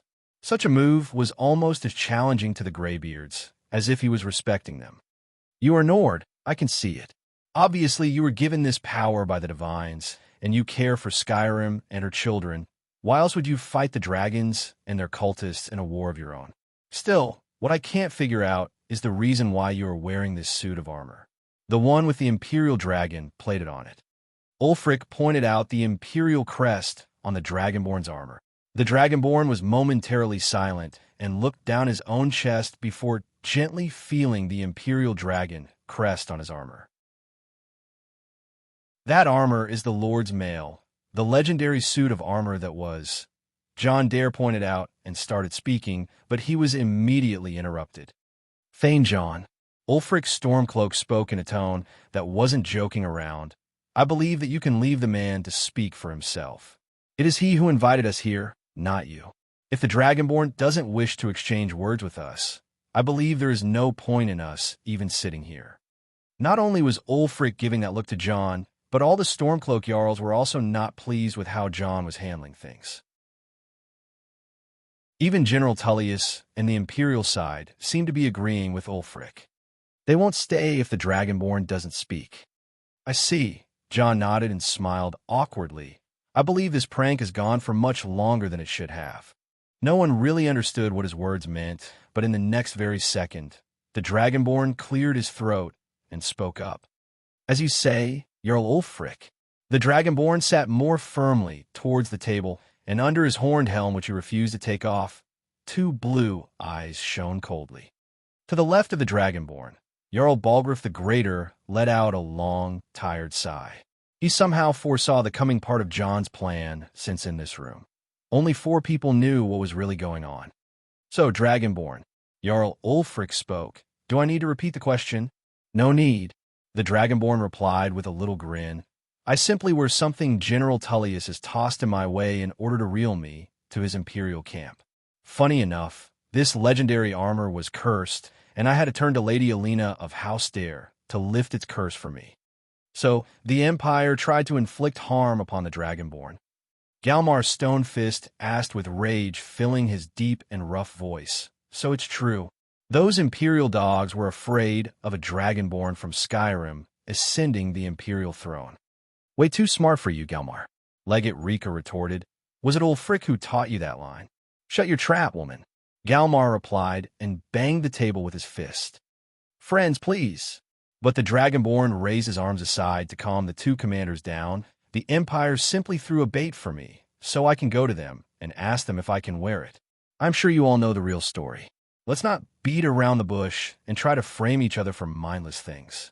As usual, I plan to stay neutral in this discussion. My armor is just another thing I wear, nothing more. Unlike what is widely known, the Dragonborn seemed to be quite the speaker. He can calm down 2 war dogs like Galmar and Rika and still keep a light smile on his face. Just another thing you wear? But the one who didn't let this one go was Jarl Sigurd of Falkreath. Why, if it is not the treasure of the Imperial Legion? You should be thankful this protects your hide against dragons. Indeed, I am thankful, the Dragonborn replied, just like how I am thankful for Irlin Greymane who made me this Skyforged sword and Wulfur who made me this helm. But as I said, they're just things I wear and they won't be held leverage against me doing what is best for Skyrim and her children. Well said, Dragonborn. Jarl Ulfric nodded to the Dragonborn and seemed satisfied with the answer. He was even about to move on and start a talk piece with the Imperial now, but it seemed that someone wasn't done talking. So to assure you all that I am partial, I'm going to remove this armor off me, as well as that sword and that helm, the Dragonborn said. Everyone present in the room fell off, and all looked at him awkwardly. Dragonborn, there is no need to strip in such a place. Jarl Breiling spoke up. Oh, no worries. I am wearing a decent layer of clothes under it. The Dragonborn put his sword on the table in front of him and started undoing the straps of his armor suit. It was a long, awkward moment seeing a man stand up and take off his armor. He even asked John Dare and Jarl Balgruuf to help him with the straps tied at his back. As he said, he remained in his normal clothing which he wore under the cuirass of the Lord's Mail. Once he was done, he put it next to the sword on the table and then sat back down. Then it was time to remove the helm. As the Dragonborn was standing, John stood in front of him with his back to everyone else in the room. All John needed to do was to take off the helm for the Dragonborn and then step aside. And he did just that. He removed the helm, took one step to the side, and stood behind the Dragonborn. And it was silence that followed. The Dragonborn that stood in front of them, or the one who was supposed to be the Dragonborn, that wasn't him. How the Legate Rika had something to say, but she wasn't sure where to begin. What is the meaning of this? General Tullius, on the other hand, was already standing and glaring at the sight he saw. There was also Jarl Breiling of Solitude, who kept her brows furrowed while trying to comprehend the situation in front of them. There was a familiar face on that of the Dragonborn. Certainly, it was not the one the three of them once saw in Solitude. It was a face that shouldn't be there. Moreover, when John Dare turned around, his face translucent. No, his entire body was getting translucent, as if it was all made of animated crystal-like liquid. Thanks, Venus. The Dragonborn spoke, and as he put his hand on the shoulder of the translucent body that was once John Dare, the body started to shrink and retreat to the Dragonborns until it finally became a small thumb-sized crystal gem. What the fuck? And as someone reacted that way, the entire room fell into an uproar. Sorcery. What sort of sorcery did we just see? Another spoke. This lying wizard. I always told you he can't be trusted. Jarl Sigir started pointing fingers immediately. John Dare was acting as the Dragonborn from the start. Talos knows if there was really a Dragonborn, to begin with. Even Jarl Skald started to shout some nonsense. This uproar caused a feeling of unease to strike the key figures gathered around the negotiation table.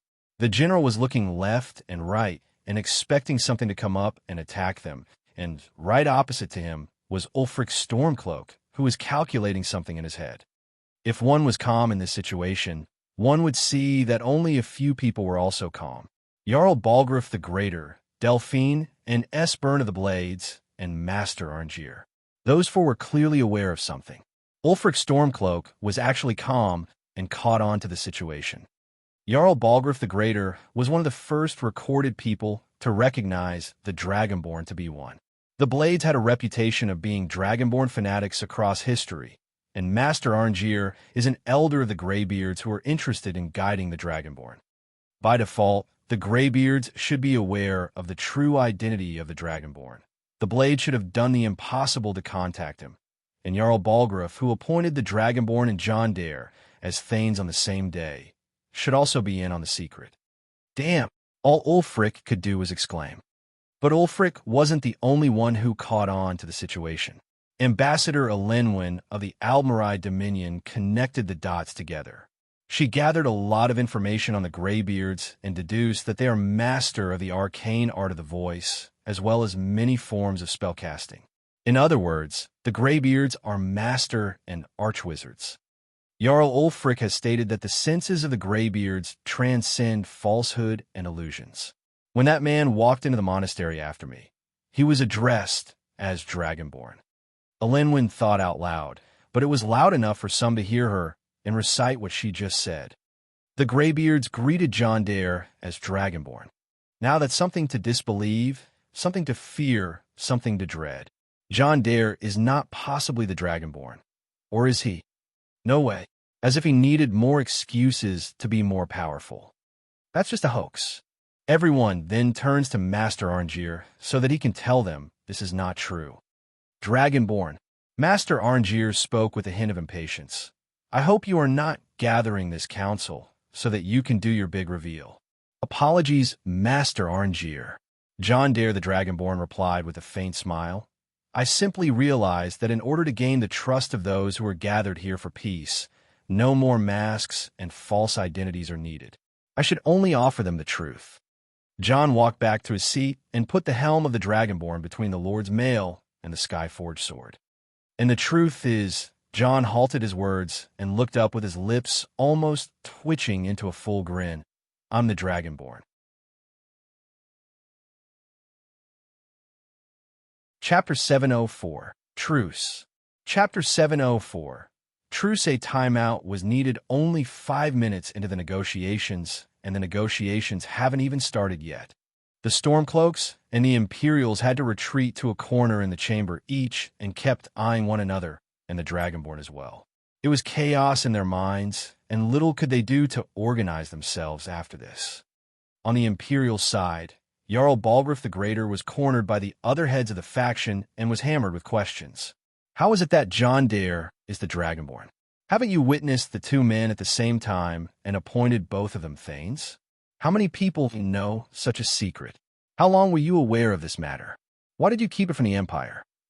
The answers to these questions were, I don't know, I have only me from my side, and I've known since he returned. The last question caused Jarl Balgruuf to curse at whoever asked it, and said that he is free to do whatever he wants, and he is not just some Imperial lapdog. As for the Stormcloak side, Jarl Career of Winterhold was also cornered by the heads of the faction and was also hammered with all sorts of questions. How is it that John Dare is the Dragonborn? How long has it been that way? Was Winterhold rebuilt by the powers of the Dragonborn? And how can it be that nobody in Winterhold noticed? The answers to these questions were, I don't know, since birth I guess, and John Dare didn't do any Dragonborn thing before getting exiled from Skyrim by High King Torygg.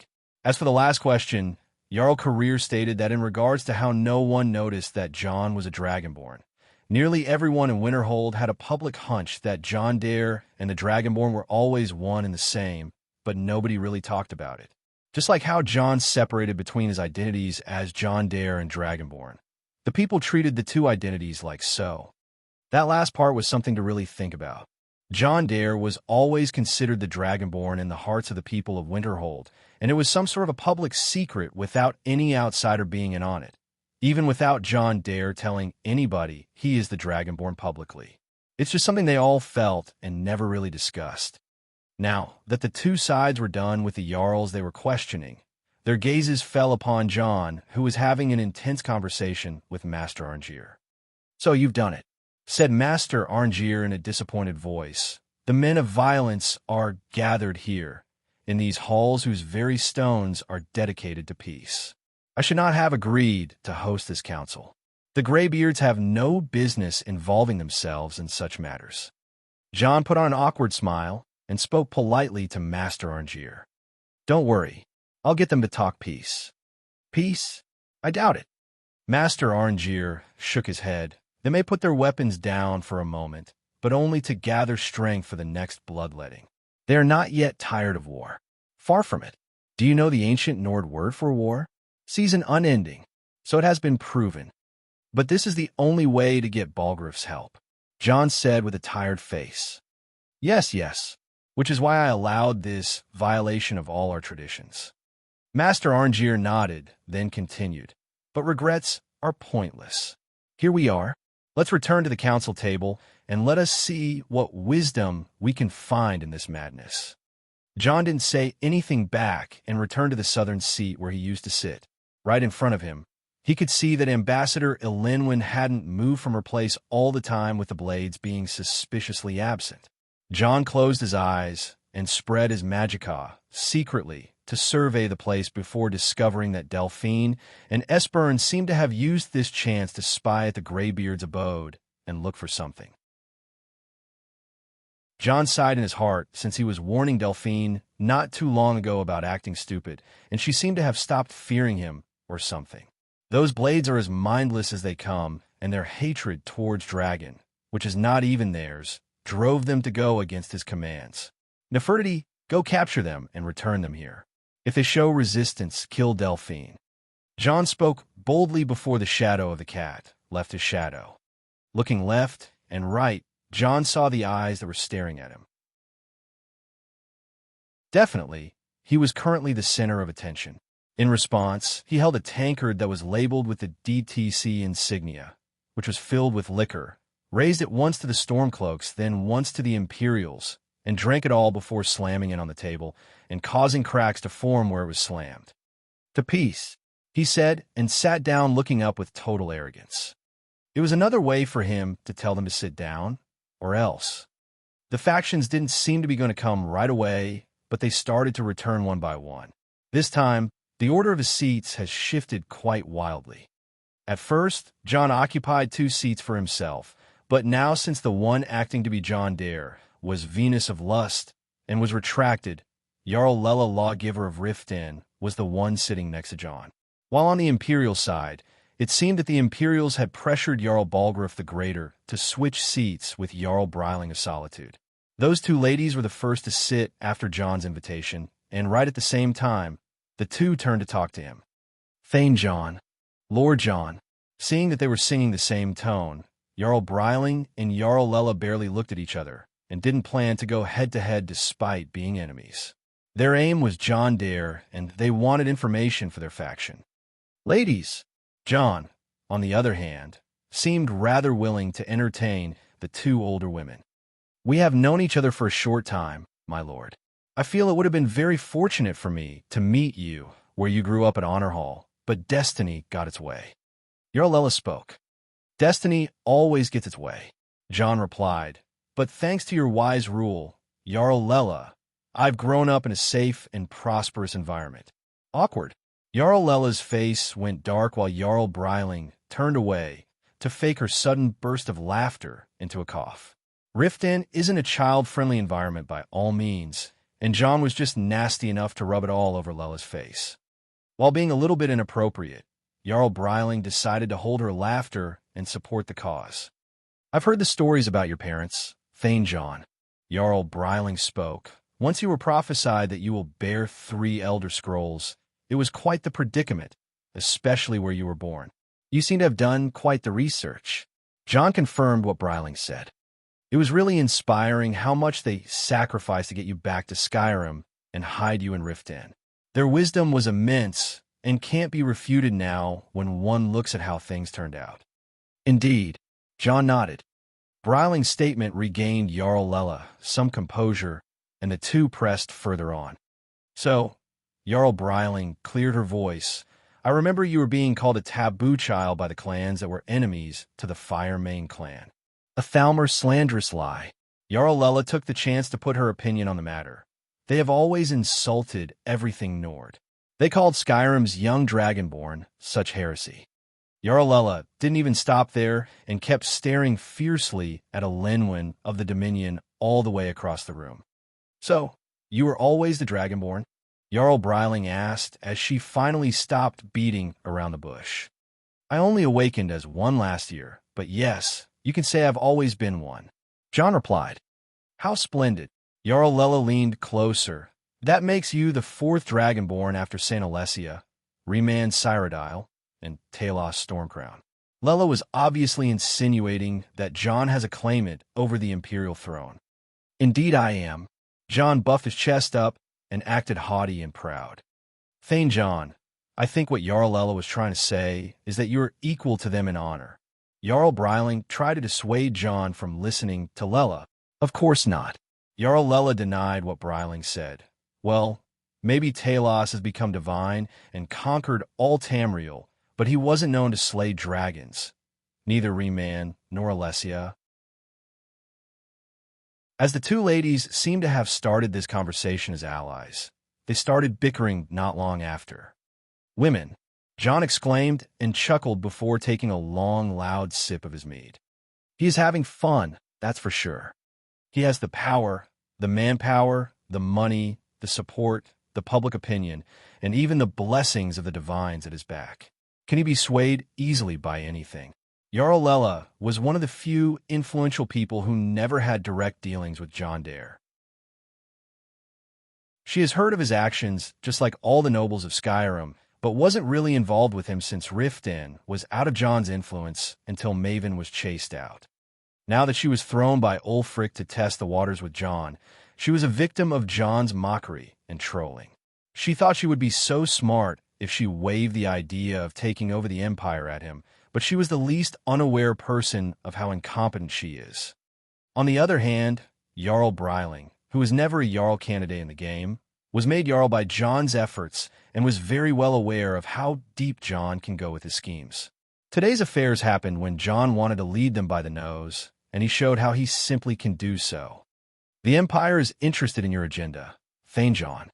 At that moment, Thane Breiling decided to go straight with John. So, he asked, "Throw us a bone," she said with complete humility while hinting with her eyes at General Tullius. "What is it you're after?"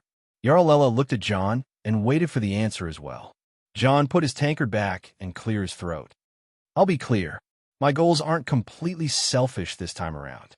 Mother Skyrim and her children are suffering as it is, and now you've got all the evil in the world crawling out of oblivion to drag us to it. There's a civil war, a dragon crisis, and even a vampire crisis. Try to figure out which order we need to solve these problems first." John laid out the situation to the two ladies who seemed tired of thinking about this once again. It is indeed a problem. Riften is now a home for vampire hunters, and no one can ignore the presence of the pesky vampire attacks at the city gates and the guards that keep disappearing every night. As for the dragons, Solitude had an all-out battle against the dragon cult, and Dragonborn John Dare was their champion and recent thing. But can a civil war really wait? No, it can't. Cyrodiil won't let go of Skyrim, its vessel nation, especially with no emperor on the Ruby Throne.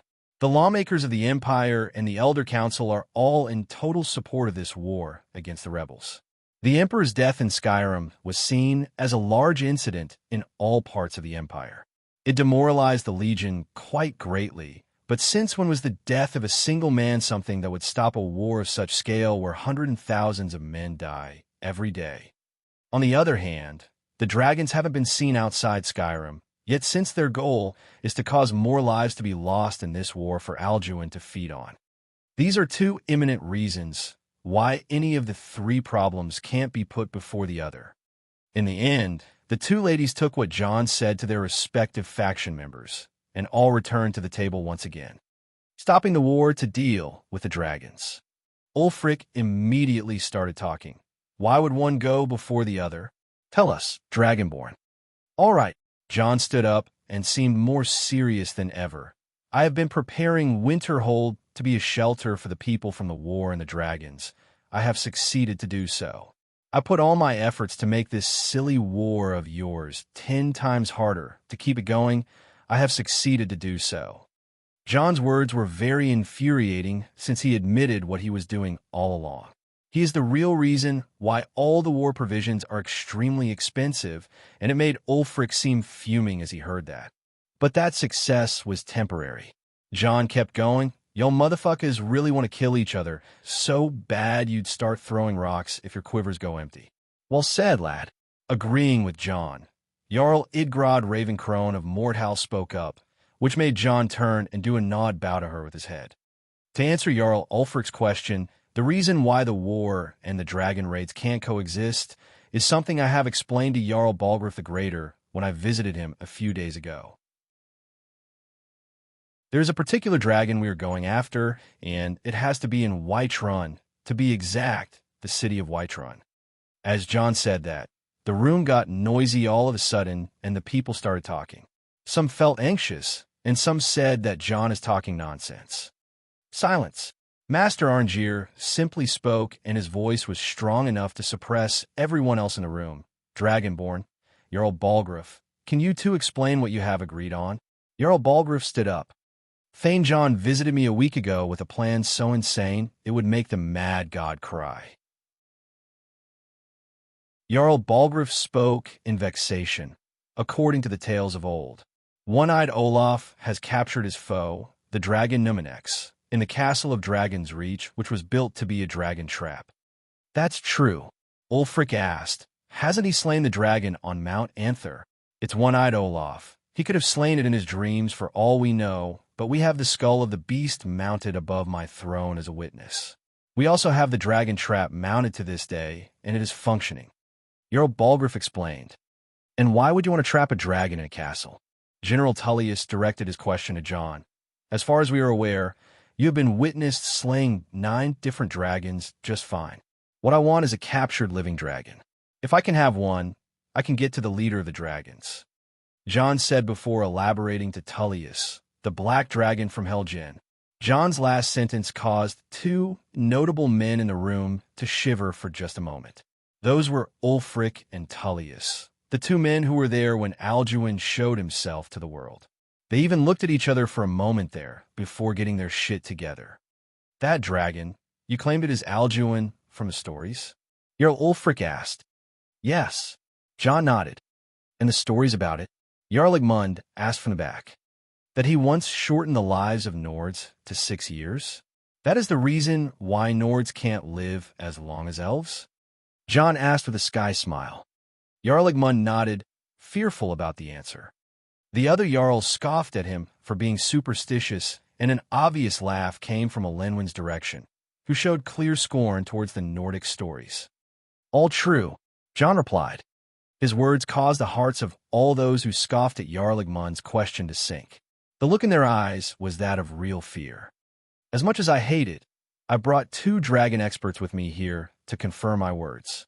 They are ex-blades, as most of you are aware of their barbaric Akaviri heritage. Jon added as he pointed at Delphine and Espern. While pointing them out, Jon made it clear in his tone that he sees those ex-blades with a bit of contempt. After a moment of thinking, General Tullius spoke.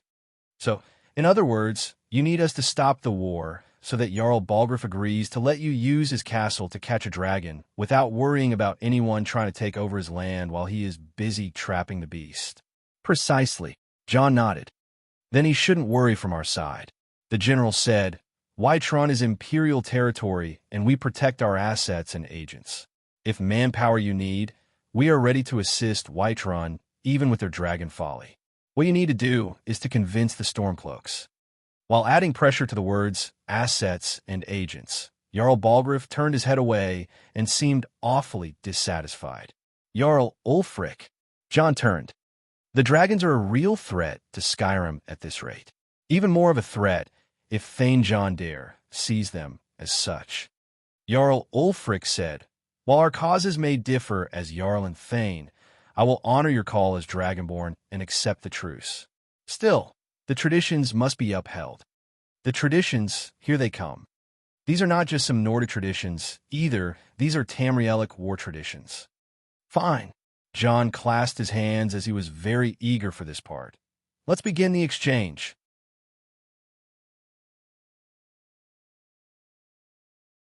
Chapter 705, Negotiations. Chapter 705, Negotiations. There was a major difference between how the flow of events was supposed to go and how Jon forced it to be.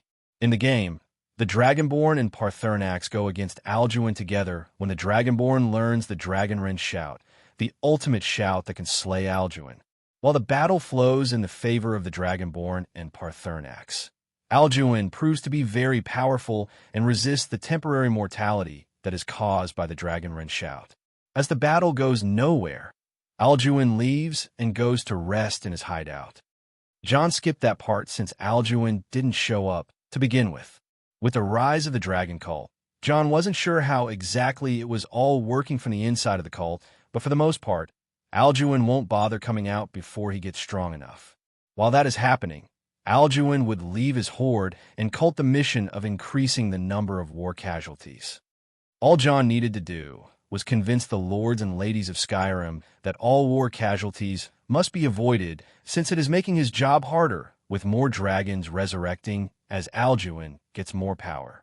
If this continues, even he will be overrun by dragons. And let's not forget the other 2 major threats he will have to face. But now the 2 factions of the war had to come to terms, and that begins with an exchange. We want control of Markarth.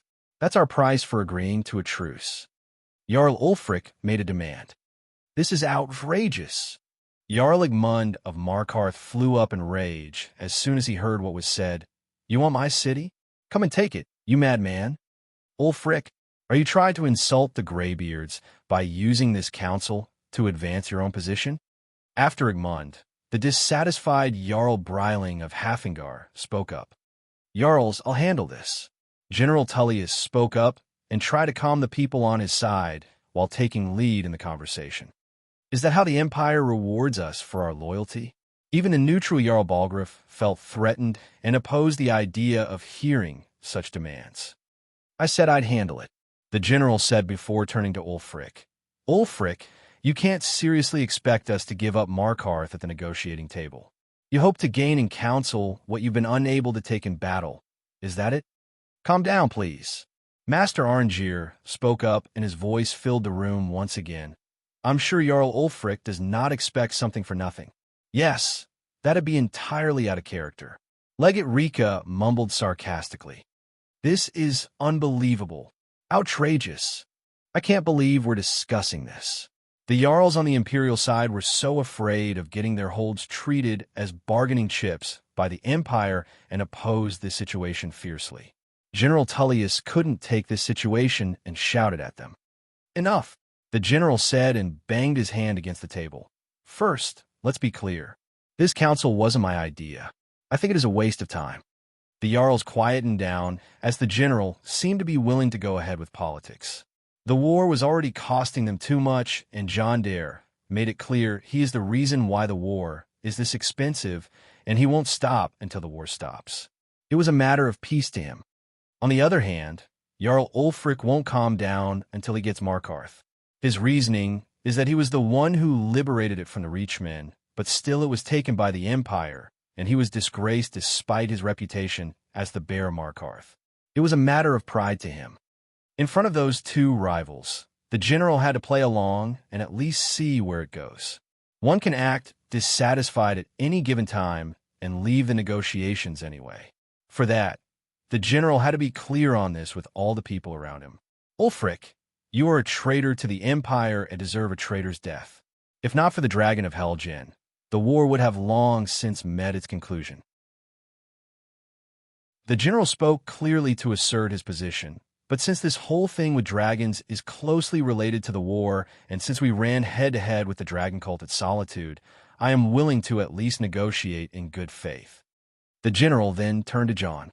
And you, since we're all here at your request, I'd like to hear what you think Markarth is worth. The general asked. That was a test to see which side John leans towards. Rift 10, John replied, maintaining his neutral stance. An impatient look surfaced on the face of Jarl Lela of Riften, similar to the one on Jarl Igmund of Markarth. My lord. She stood up and looked at Ulfric.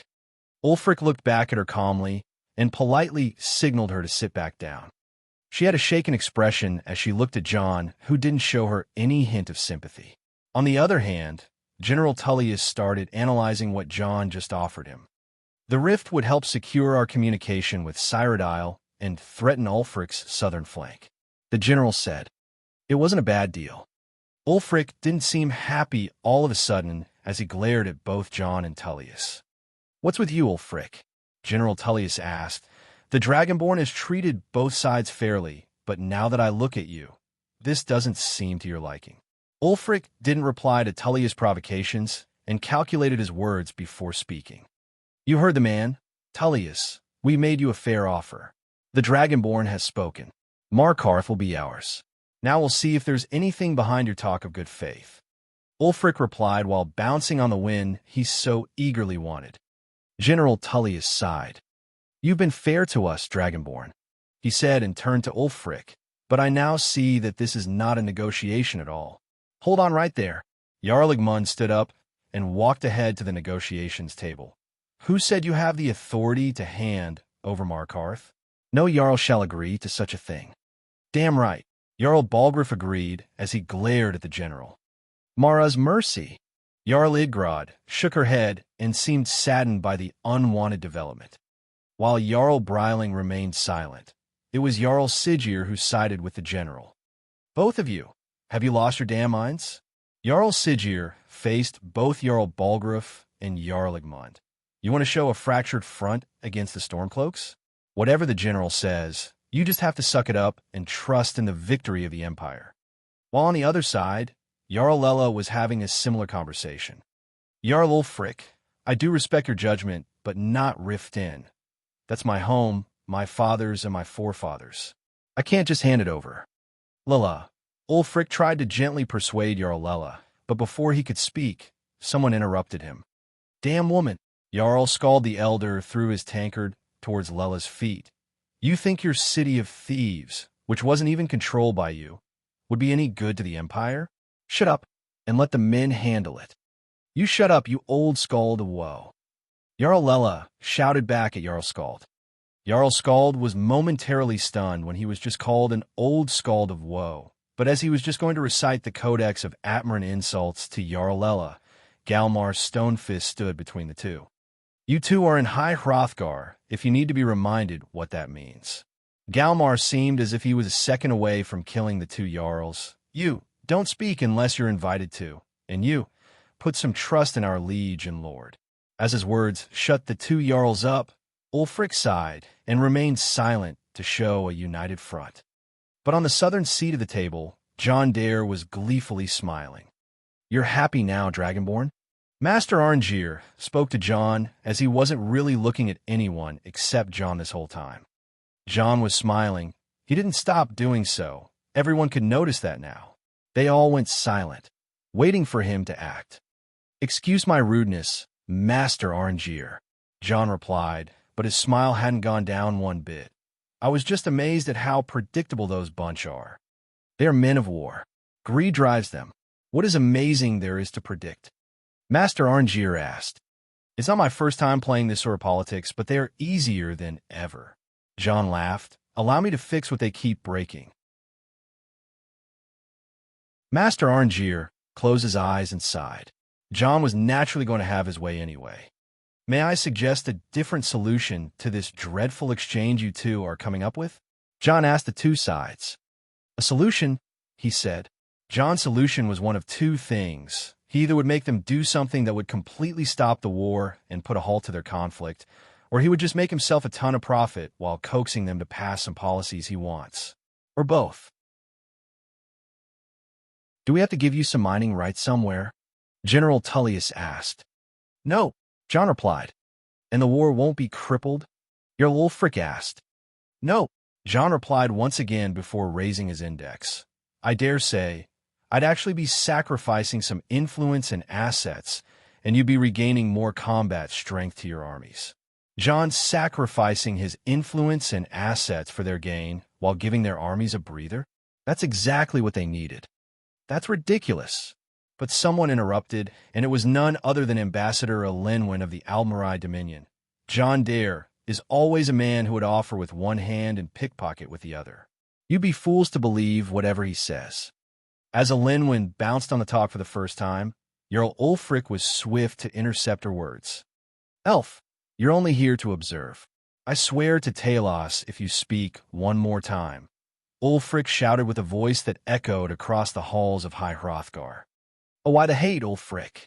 Elenwen wasn't a little bit fazed by Ulfric as she grinned widely. After all, it isn't the Thalmor that is murdering your people and burning your farms. Elenwen merely hinted something, insinuating a deep wound on the Stormcloak's face that caused the Empire's faction to tremble for a second there. Isn't she supposed to be on our side?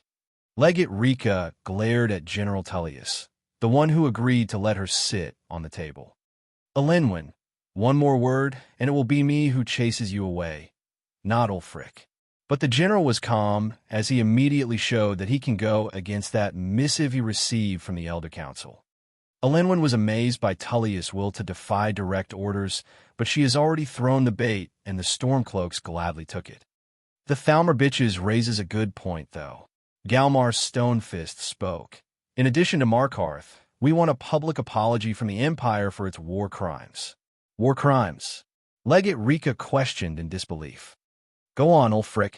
I'm sure you have something in mind. General Tullius, however, was patiently waiting for what the Stormcloaks had in store. "We want compensation for the massacre at Barley Dark Farm." Jarl Ulfric spoke. "A massacre? You slaughtered them." Galmar's stone fist continued after Ulfric. "The women, the children. You butchers." Legate Rika stood up, unaccepting what she was hearing. "That's a lie. My legionnaires are disciplined, unlike your," she shouted. But the bucket of cold water was spilled on her by the man sitting by her left. "You don't really expect compensation every time a farm gets burned in a war that you started, do you, Ulfric?" the general asked. "And so the Empire runs roughshod over Skyrim, as usual." Ulfric smiled slyly. "What say you, Rika, old friend? Will you let the blood of the innocent cry out for Wergild?" Legate Rika sat back down, shaken, dejected. "Then how about this?" General Tullius spoke. "We want compensation for the massacre at Carthwassen. You slaughtered the very people you claim to be fighting for. True sons of Skyrim would never do such things." Legate Rika channeled her anger while pointing at Ulfric. "Damned imperial lies. My men would never stoop to such methods, even in retaliation for your butchery at." Galmar wanted to retort, but Ulfric spoke out. "This is our homeland, Tullius. All the blood spilled in this war is on your hand." Ulfric said. He was also admitting the massacre he committed when he killed many of those of Nordic Reachman descendants when they refused to follow him during the Markarth incident. "A tit for tat, is it, Ulfric?" Jean finally decided to break the pointless bickering. "We're all killers here. Why waste time apologizing for killing?" "They were innocent, Thane John." Jarl Balgruuf calmly spoke. "I've killed innocents too," John said. "The forsworn that capture me lost their sons and women when I decided to eradicate them all. Have they reappeared ever again?" John asked a question. "When I damned their souls to oblivion, have you ever blamed me? Have any of you called me a murderer and asked me to apologize or compensate?" He then pointed at the two sides. You agreed to this war. It wasn't Ulfric alone. The Imperial bigots in that Elder Council also wanted this war. That Thalmor bitch and her cronies wanted this war as well. The young and the old wanted this war. You fucks hear the word war, and the next thing you do is rush to it with your swords and axes. The only apology you can ever give to those who died is to put down your damn weapons and fuck off where you came from," John said and spat on the ground. "If you're not doing that, and I know you won't, sit your asses down and listen to what I was going to say before that Thalmor bitch interrupted me." John's little speech was full of insults, as usual, and it somehow worked out with the warring sides. They all looked at him, recognized his deeds and misdeeds, and accepted to hear what he had to say. The Stormcloaks are pushing for Markarth as a matter of pride to Ulfric. You want the easily defendable reach to make a stronghold near Hafingar and launch attacks on Whiterun and Falkreath easily. Still, you be fools to think that you can keep Markarth," John said and turned to the Imperials. "As for you, you're pushing for Riften for two main reasons. First, you want the trade routes with Morrowind to supply you with ebony, or the one you spent a fortune getting from the sea while enduring Stormcloak sea raids. The second reason is to raid Eastmarch from the south from an easily defendable route that can give your superior cavalry squads an easy high ground to retreat behind an archer cover. Still, you can't hold Riften without any local ally like the late Maven Blackbriar, whom I took pleasure in butchering." Overall, the two sides were pushing for a mile to get an inch. They didn't know they could actually end up taking what they wished for, and it would be problematic in the long run. Riften is advantageous for the Legion, but they have no support in the Rift after Maven's death, and Markarth is isolated from the Stormcloak land from all borders. So what would John suggest?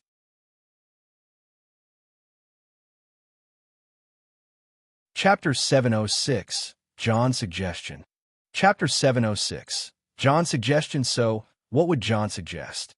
Rather than giving the Rift to the Empire and the Reach to the Stormcloaks, there are two other holds that would be more significant to the two factions, John said with a sly face. "What? We're still exchanging holds?" Jarl Lela exclaimed. "John Dare, you may be Dragonborn, but you absolutely have no right to decide such things. Jarl Igmund stated. No, no, no, just a suggestion. John raised his hands. You can reject it and return to your original exchange if you want. You can also call me Petty. Call him Petty? Just what we do this time. Rather than giving Markarth to the Stormcloaks, you can give them Falkreath. John said as he looked at General Tullius, then turned to Ulfric's Stormcloak. And rather than giving Riften to the Empire, you can give them Dawnstar. And that was it. John's big suggestion that left the council more confused than shocked. He was petty, way too petty. It was more of a low blow than anything else. Hey, shut up, you son of a bitch. John dare. By Talos, I'll kill you. Falkreath and Dawnstar. There were two very important people who were the Jarls of those places, and they were some of John's biggest haters, Jarl Sigir and Jarl Skald the Elder. The two kiss asses of their respective sides of the Civil War. What's wrong with you guys? John asked innocently.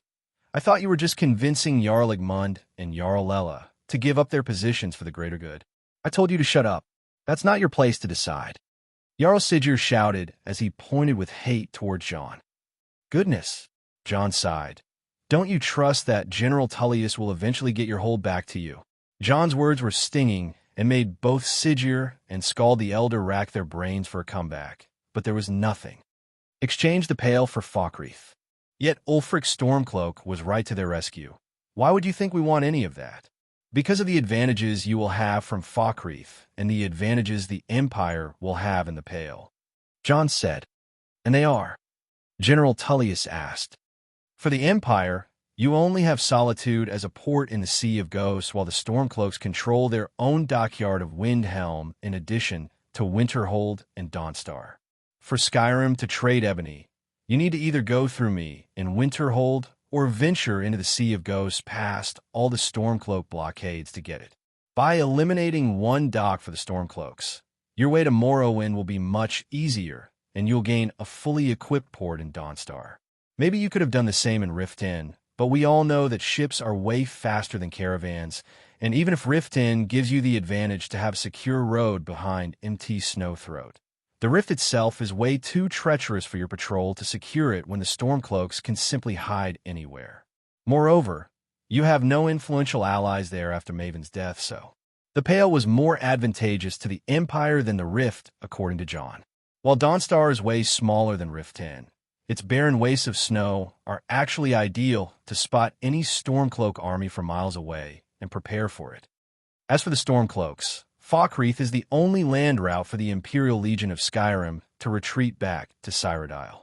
While the Empire doesn't use the Pale Pass between Skyrim and Cyrodiil to send reinforcements or supplies, it is imminent that one day they will use it to send an entire new legion if they were ever wished for. Owning Falkreath will prevent that. As for the real advantages of the hold, it is easily defendable since you have a large forest that the Imperial cavalry can't easily navigate through and a big lack that acts as a natural barrier.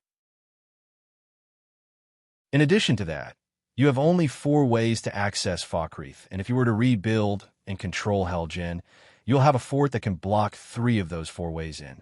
The 4th way is actually where the advantages shine. Jarl Ulfric always fancied Markarth, but he can't realistically have it since it is not in direct contact with any Stormcloak lands. By having Falkreath, you only need to go through that 4th access point to the west, and you'll find yourself floating on Karth River. From there, you can launch your own campaign at Markarth. John gave Ulfric and Tullius something to think about. Just as he said, this will actually help them advance their armies further while taking losses himself. The Stormcloaks may see the Pale to be useful, but it was the front yard for the natural fortress that is Winterhold. Winterhold was the shield of Windhelm, and even if John was to never build his city on the way, it is still a very difficult place to conquer. As for the Empire, Falkreath was already a difficult place filled with outlaws and war deserters. The Stormcloaks don't even attack it that often, and the Pale Pass is way too difficult to penetrate from Skyrim's side, as it is proven in the historic Battle of Romanciesi. If they were to agree to this exchange, some complications might occur, but in truth, this is a big step for each side in this stalemate where they can actually rebuild and advance. John himself said that after dealing with Alduin and the Dragon Cult, he would leave the war situation to them. The two sides had to take a second time out during this meeting, and it lasted less than an hour. Occasionally, Jarl Sigurd and Jarl Skald would start shouting something out, but they would be controlled in the end. Their situation was bad, and since they made enemies with John Dare, he seemed to have trapped them really well. Of course, he is the pettiest person they can ever make enemies with. Who else would he be? The two sides then returned, and General Tullius initiated the talk. If the Stormcloaks are willing to give the Pale peacefully and in good faith, we will give Falkreath peacefully and in good faith as well. The general spoke. So be it, Ulfric replied, but only until I see the Imperial banner removed from the forts of Falkreath will I hand over the Pale. I've learned the value of Imperial promises the hard way. Never again. This statement caused General Tullius to let go of his calm protocol and go flying in rage. You know what, Ulfric? You have no intention of coming to terms. You're here to blacken the Empire's name, and I won't be party to it. The general said, You're losing this war, and you know it, Tullius. Ulfric replied, You mock Nord traditions and think you are better than us, barbarians of the North. Skyrim will never again bow to your false empire. And if you're thinking you can force us on our knees, you're as deluded as your dead emperor when he signed away our freedom to the Thalmor. If you think that winning a few battles means you're winning the war, you're even worse at strategy than diplomacy. General Tullius replied, Soon enough, I'll have you back under the headsman's axe, and this time there won't be any dragon to save you. Ulfric and Tullius were fated to start bickering this way, and John simply sat down and let it happen. He knew that this scene was inevitable despite the last move that got him rid of his political enemies in Falkreath and the Pale. However, one man couldn't let this scene continue this way. Stop! The man sitting next to Delphine, the elder whose name is Esbern, stood up and interrupted the squabble. As all eyes turned to him, he started speaking to the crowd. Are you so blind to our danger that you can't see past your petty disagreements? Here you sit arguing about nothing, while the fate of the land hangs in the balance. He said, Is he with you, Delphine? Ulfric asked while eyeing the old man with obvious displeasure. If so, I advise you to tell him to watch his tongue. He is with me, Delphine replied, and I advise you both to listen to what he has to say before you do anything rash. Esbern walked to stand right next to Master Arngeir in order to give himself an angle of importance. Don't you understand the danger? Don't you understand what the return of the dragons means? Esbern asked the Nords who were present in this scene before answering his own question. Alduin has returned, the World Eater. Even now, he devours the souls of your fallen comrades. He grows more powerful with every soldier slain in your pointless war. Can you not put aside your hatred for even one moment in the face of this mortal danger? While the people were starting to listen, the one to interrupt Esbern was Ambassador Elenwen of the Aldmeri Dominion. A very pretty speech, but what does it have to do with? She was just about to make her opinion on the matter, but she received a backlash she never expected. Shut up. General Tullius, Ulfric Stormcloak, and John Dare simultaneously shouted at Elenwen the exact same words at the exact same time. Haven't we told you not to talk? Ulfric, what an oblivion, Elenwen. Tullius, Elenwen, you dumb bitch. John, you only observe, you dumb bitch. Ulfric, how much vocabulary do they teach you in Thalmor shitholes to not understand that? John, you were told not to talk, goddammit. Tullius, did you doze off or something, you dumb bitch? John, why did you even open your dumb bitch mouth? Tullius, just stay put and never talk again, dumb bitch. Ulfric, the three men shouted their lungs out at the dumb bitch, causing everyone to just be stunned for a moment. Somehow, the three of them felt so relieved and a smile appeared on their faces. Told you it would be refreshing to let her stay. John spoke to Ulfric. Yes, that put a weight off my chest. Ulfric agreed. I know, right? Even the general was smiling. Elenwen, on the other hand, was still recovering from what just happened and remained frozen. Not only her, but everyone else was eyeing the three VIPs with utter disbelief. Meanwhile, and in a sneaky way, John retreated his sin artifact, lust from under the table as it stopped gleaming. Lust desire inducement was so powerful it made those two men just let it all out on poor Elenwen. Ahem. Back to the matter at hand. General Tullius spoke after clearing his voice while appearing in a much better mood. I don't know about the end of the world, but this dragon situation has gotten out of hand. If this truce will help the Dragonborn here put an end to that menace, we both gain. Remember that, Ulfric? Yes. Ulfric nodded. If he's right about Alduin, we both have just as much to lose here, Tullius.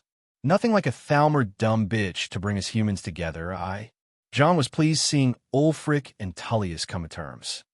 After that, the two factions retreated, had their talks, and decided on things before showing their willingness to make a truce.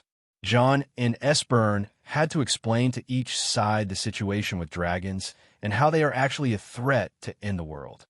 It seems we may have an agreement. Master Arngeir announced the end of the Peace Council. Jarl Ulfric, General Tullius. These are the terms currently on the table. Falkreath shall be handed over to the Ulfric's forces. Jarl Siggeir will step down, and Dingir of Stun will become the Jarl of Falkreath. The Pale shall be handed over to the Empire's forces. Jarl Skald the Elder will step down, and Brina Marilis will be Jarl of the Pale. The Empire will pay appropriate compensation for the massacre at Barley Dark Farm, and the Stormcloaks will pay appropriate compensation for the massacre at Karthwassen. Do you both agree to this? Master Arngeir looked at both the general and Ulfric. The Sons of Skyrim will live up to their agreements, as long as the Imperials hold to theirs. Ulfric replied, the Empire can live with these terms, yes, for a temporary truce, until the dragon menace is dealt with. Tullius replied, then turned to Ulfric. After that, Ulfric, there will be a reckoning. Count on it.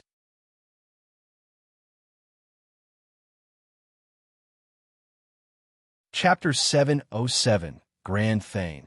Chapter 707, Grand Thane, Gods bless you, John Dare.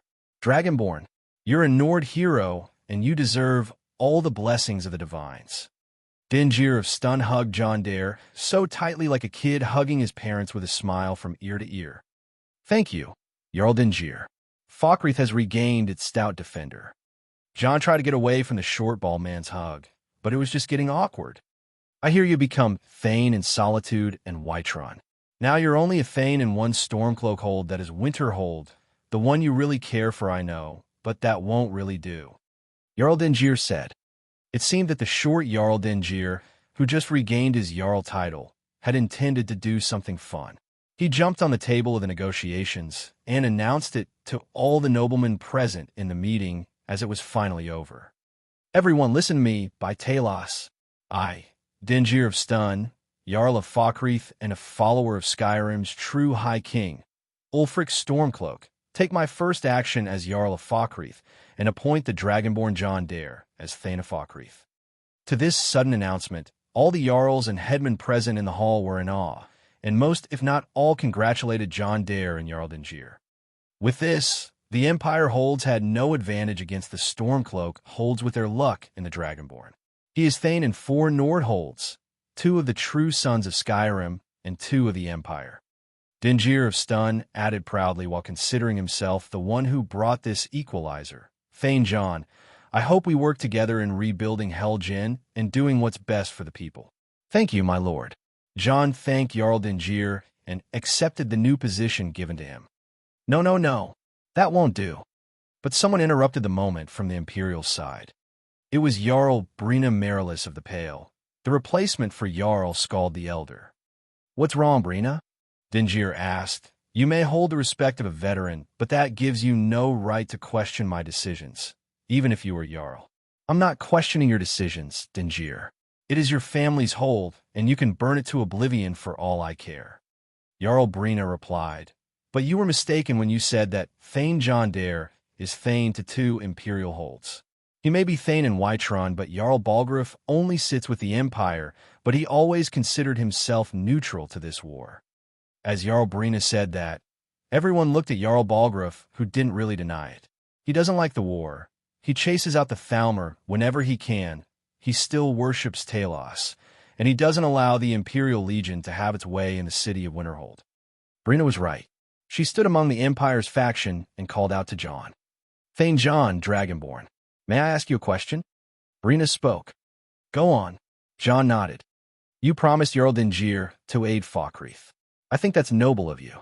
But you have always been a rival to the former Jarl of the Pale, Skald the Elder, and quite frankly, you raided our docks once and burned our ships, and you've always harassed our economy. Brina said. Guilty as charged. John replied. I know it was Skald's fault, but now that he is no longer in power, will you be willing to open a new page with Dawnstar? Jarl Brina asked. Why not? John shrugged his shoulders. But that depends on you, Jarl Brina. Then my first act as Jarl would be appointing the Dragonborn John Dare as Thane of the Pale. Jarl Brina replied firmly. It is the highest honor a Jarl can bestow, and I hope that you work for the betterment of the Pale and the rest of Skyrim. Authority for prosperity, Jarl Brina Marilis and Jarl Dingir of Stun offer John just that. So long he is Thane, he is free to develop and invest in their hold however he likes. Jarl Dingir of Stun was the former Jarl of Falkreath before his nephew, Jarl Sigir. The two Jarls had different opinions about whom to support in the Civil War, and so the Empire organized a coup d'etat in Falkreath and made Sigir the Jarl. Sigir was an incompetent Jarl, and while he had no reason to have an ill relationship with John, he fancied himself to be the rising star among Jarls, yet the limelight was always focused on John. The reason why Sigir only grew jealous of a rival he couldn't even rival. Now with Dingir back to Jarlship, Sigir was banished, and his hold, Falkreath, is now open for business as much as John desires. On the other hand, Dawnstar always had an advantage over Winterhold before the rebuilding of the city thanks to its flourishing mining and dock businesses. However, Winterhold toppled this advantage and became the new dock of the North, as well as possessing the strongest fleet in the Sea of Ghosts. Brina Marilis was once a Thane of the Pale and was a very strong opposer to Jarl, Skald the Elder, and all his policies. As a veteran of the Legion from the Great War, she had her loyalty to the Empire and was once selected by General Tullius to be the candidate for the vacant seat of Jarl of Solitude after the death of Jarl Elisif the Fair, but that job went to Jarl Bryling thanks to John's help.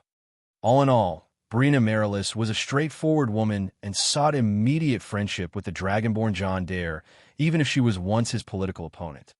And with this, John Dare became Thane to the Pale and Falkreath in addition to Whiterun, Hafengar, and most importantly Winterhold. That won't do. But another woman spoke. This time it was Jarl Lela Lagerver. Maybe Jarl Brina was right when she considered Whiterun neutral, but we all know that Winterhold is neutral just as much, if not even more. She said, and then announced proudly, while not the wisest or the strongest of the Jarls, I, Jarl Lela of Rift Inn, shall be the equalizer and named John Dare Thane of the Rift. Gods know he just saved my hold from falling to Imperial hands, and that must be rewarded. Winterhold is neutral? Jarl Igmund of Markarth asked. Jarl Balgruuf may have sat away from the Empire to make it clear that Whiterun is neutral, but Jarl Career has always been sitting behind Ulfric. No way in Oblivion is this neutral. I say you Stormcloaks only want to have better luck with our hero, the Dragonborn.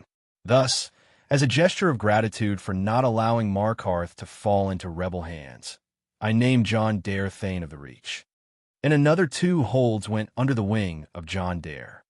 From the Stormcloak faction, John is Thane to Winterhold, the Rift, and Falkreath. From the Empire's faction, John is Thane to Hafengar, the Pale, and the Reach. He's also Thane of the neutral Whiterun. 7 of the 9 holds of Skyrim had John as Thane. I really appreciate all of this. Such honor is too much for me to. John wanted to show his gratitude for this unplanned event he suddenly found himself in, but he was interrupted. I name you Thane of Jalmarch. Jarl Idgrod Ravencrone said in her old slow voice, the spirits of the mountain advised me to do so. The mystic and eccentric Jarl of Mordhau, Jarl Idgrod Ravencrone, was a woman who was blessed with the gift of the sight. She could see, hear, and know things out of the scope of perception, and was a known user of the arts of divination. Even Alina Dare would pass by Jarl Idgrod every time she crossed Mordhau and pay a visit to ask for her wisdom for the visions she struggles with. All right, John was weirded a bit, but he accepted the title honorably. Thank you, my lady. Now, it has become 8 holds out of 9. Every hold except Eastmarch, the domain of Jarl Ulfric Stormcloak. Suddenly, all the eyes were now looking at Ulfric instead of John, anticipating, waiting. You don't really have to. John looked at Ulfric and laughed awkwardly. I know. Ulfric, on the other hand, seemed tense and uncomfortable with the situation. He can't trust John Dare, the man who opposes his war, who puts hurdles against his army's provisions, and who brews one scheme after the other in order to make himself the most iconic hero of the land. It was Ulfric whom songs were sung about. Now it is the Dragonborn and John Dare. But just as this meeting is over and the participants leave High Hrothgar, the entire Skyrim will know that John Dare is the Dragonborn, and the Dragonborn is John Dare. He will become an epic, a legend, or even a divine. Just like Tiber Septim, one day John shall sacrifice his allies and make a mountain of their corpses to lay the foundation of his empire. That's how much Ulfric recognized John. He had no doubt that John Dare is the future of Tamriel, a future that will cover the heavens and pierce through the Aetherius. It made him bitter. It made him unwilling to allow John to pass him over. He doesn't have to follow the line of those idiotic Jarls and make John anything. John understood what was going on in Ulfric's head and almost burst into laughter. The Thane of Eastmarch is the hardest Thane title to acquire in the game, after all. One must finish the entire civil war for it to be acquired, either by siding with Ulfric and letting him win the war, or by siding with the Empire and getting rid of Ulfric. So, one must offer his services for the Jarl's land and its people to be given the title of Thane. Ulfric spoke. It seemed that Thane John has done very well everywhere else. As I said, it is not necessary. John smiled bashfully. It would seem so. Ulfric shrugged his shoulders and started walking past John and everyone else. He wasn't dissatisfied with John, but he can't trust him, and John can't force Ulfric to give him the Thane title like everyone else. Or can he? As Ulfric passed John, a strange movement attracted Ulfric's eyes as something fell off John's side, and John hurriedly went down to catch it before it touches the ground. Whoops! John exclaimed as he held that object up and spoke sarcastically. Kitty cat, stop pushing expensive things off tables. While John seemed to be scolding his famous black cat and rubbing her head with his left, his right had an item that made all who looked at it just freeze. Some were so stunned they even forgot their mouths go round, and some exclaimed by the names of Minnie, Edra, and Deidre. John then stopped what he was doing in one of his silliest acting moments and looked at those people who were looking at him and acted as surprised as he was. Oh God, I totally forgot I brought it with me, he said while taking note of the item he was carrying, the item that attracted all of that attention. Ulfric himself was looking at John as if he was hit by a mammoth's trunk and got his face stomped by its arse. His head felt light, and he was seeing stars from the shock he was having. This is, someone spoke while pointing at the object. Yeah, John laughed awkwardly. I planned to use it to throw some weight if you people weren't going to agree to the truce. It's useless now. By Oblivion, what is that? But it seemed that one individual, in particular, wasn't aware of the identity of that item, namely General Tullius. It is one of Skyrim's most treasured legends, and a lost artifact that is honored by all Nords. The one that replied was Legate Rika, whose head went light as well. It is the true symbol of the High King of Skyrim. Jarl Balgruuf the Greater spoke with an obvious grin. Ma unleashing razor snow of dragons from the blue broad down. Births the walking winter's woe, the High King in his jagged crown. Ulfric chanted, for he knew the song, even though he was doubtful of the crown's existence. But as the most well-versed in the Thursdayum of all Jarls present, he knew what this is without a doubt. The jagged crown appeared in the hands of John Dare. The jagged crown. Jarl Idgrod Ravencrone approached John on her cane. It heralds back to a time before Jarls and Moots. Back to the time when a king was a king because his enemies fell before him, and his people rose because they loved him. How does this crown work exactly? Foreseeing the trouble John was brewing, General Tullius asked. High King Harold Handfree, descendant of High King Isgramor, forged this crown from the teeth of a frost dragon. Jarl Idgrod replied. Legend holds that a portion of the power of every king who has worn it is said to be contained within. Master Arngir said, for the jagged crown to reappear before us in High Hrothgar, the Greybeards will sing the honor of this day. General Tullius realized what sort of a pro-gamer move John has just pulled out on them, and how the Jarls from both factions now see John. In a way, neither the Empire nor Ulfric could have done what John just did, as he united the Jarls of Skyrim by heart, not by sword. The general laughed and shook his head. John may have opened the road for the armies to fight, but he may have just taken away their desire to do so. As for Ulfric, he was at a loss for words as he simply watched the crown. Congratulations. Ulfric spoke, and his mind raced to make this situation advantageous for him as soon as possible. Only one answer remained. You have done Skyrim and her children a great service by retrieving the legacy of the Isgramor's dynasty, the founders of Skyrim. Ulfric spoke and let out his words heavily. It would be a pleasure to have John Dare, the Dragonborn, as Thane of Eastmarch. John can't be the High King. He is no Jarl. He doesn't desire it. But he is the one who holds the jagged crown, the symbol of a king. As deserving as he may seem, he is now too much to compete against. Something must be done. It seems we are witnessing an unprecedented moment in Skyrim's history. Ulfric spoke. The Dragonborn John Dare retrieved the jagged crown that was lost for 4,000 years and became a Thane in every hold in Skyrim. I see that the title of a Thane won't cut it anymore. Ulfric was planning something, and they all smelled it. He was trying to keep John in check. If my young friend John was to accept it, and all the Jarls were to let me speak on their behalf, I would like to suggest a greater title. Ulfric looked at all the Jarls and secretly winked to Jarl Dingir of Stun to support him. A greater title? John asked. I don't deserve all that honor. No, you do. Jarl Dingir popped up behind John. John Dare, Dragonborn.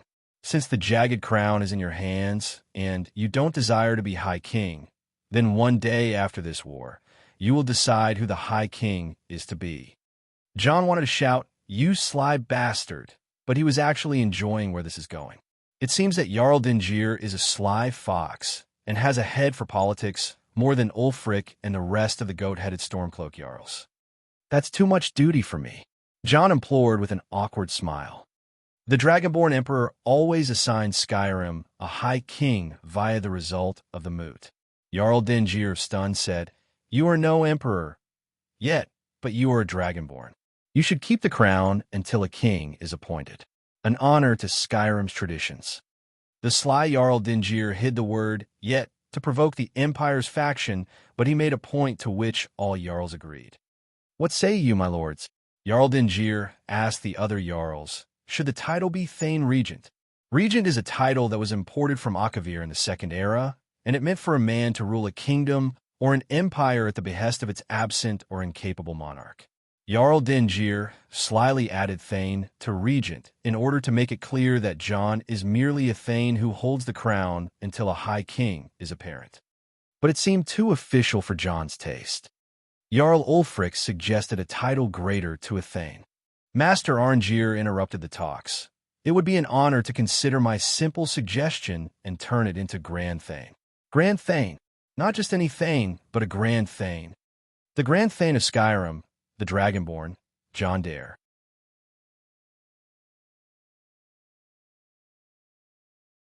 Chapter 708, Night Attack.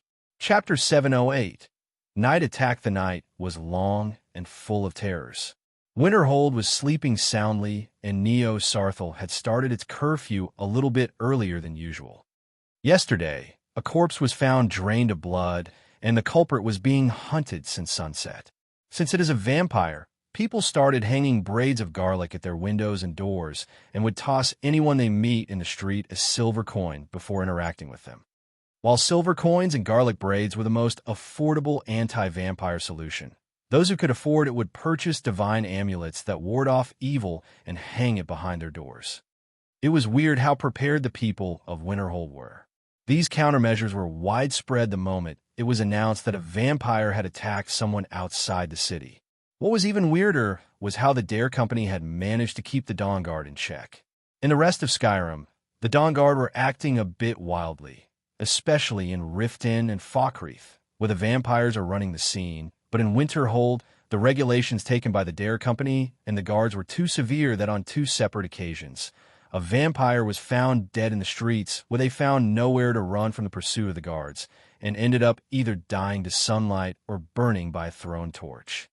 But the vampires were relentless and tried many times to infiltrate Winterhold's main settlements. Once, they rode horses into the Whispering Mine village and attempted to lay it to waste, but the village was saved by two brave hunters who launched fire arrows at the vampires and caused their horses to panic, and even killed a few of their death hounds on the expense of burning 3 houses. It was then announced that a prize will be put on discovering any vampire den within the hold. The news which led the mercenaries to rally outside the walls and leave no stone unturned before stumbling upon 3 structures that resembled Gothic castles. As they were reported, the Dawn Guard went in a massive force and laid waste to the vampire hideouts. Many of the kidnapped were found in these hideouts. Some of them were enthralled, others were in terrible shape between the eaten, the sick, and even those who were carrying the effects of vampirism. Those who could be saved were sent to the temple, and those who had no luck were disposed of on the spot. But on a certain night, the one when John was having a meeting with the lords of Skyrim, Ahai Hrothgar, a cabal of vampires gathered at the doorsteps of Sarthal. A battle was about to begin. It wasn't an hour past sunset, and the gates were being ready to be closed. Orders of Thane, Alina Dare. The vampires were expected to appear at any moment. Many of them would just arrive at the gates and start killing the guards in order to hunt inside the city. This type of attack may seem suicidal in the human sense, but the vampires have some abilities which let them phase through small objects like the arrow slits to enter the city. Once they enter, their goal is to cause as much mayhem as possible and kidnap any desirable blood and flee. The vampires would use their thralls as meat shields and speed past the guards on horseback if needed before hitting the key areas in a city.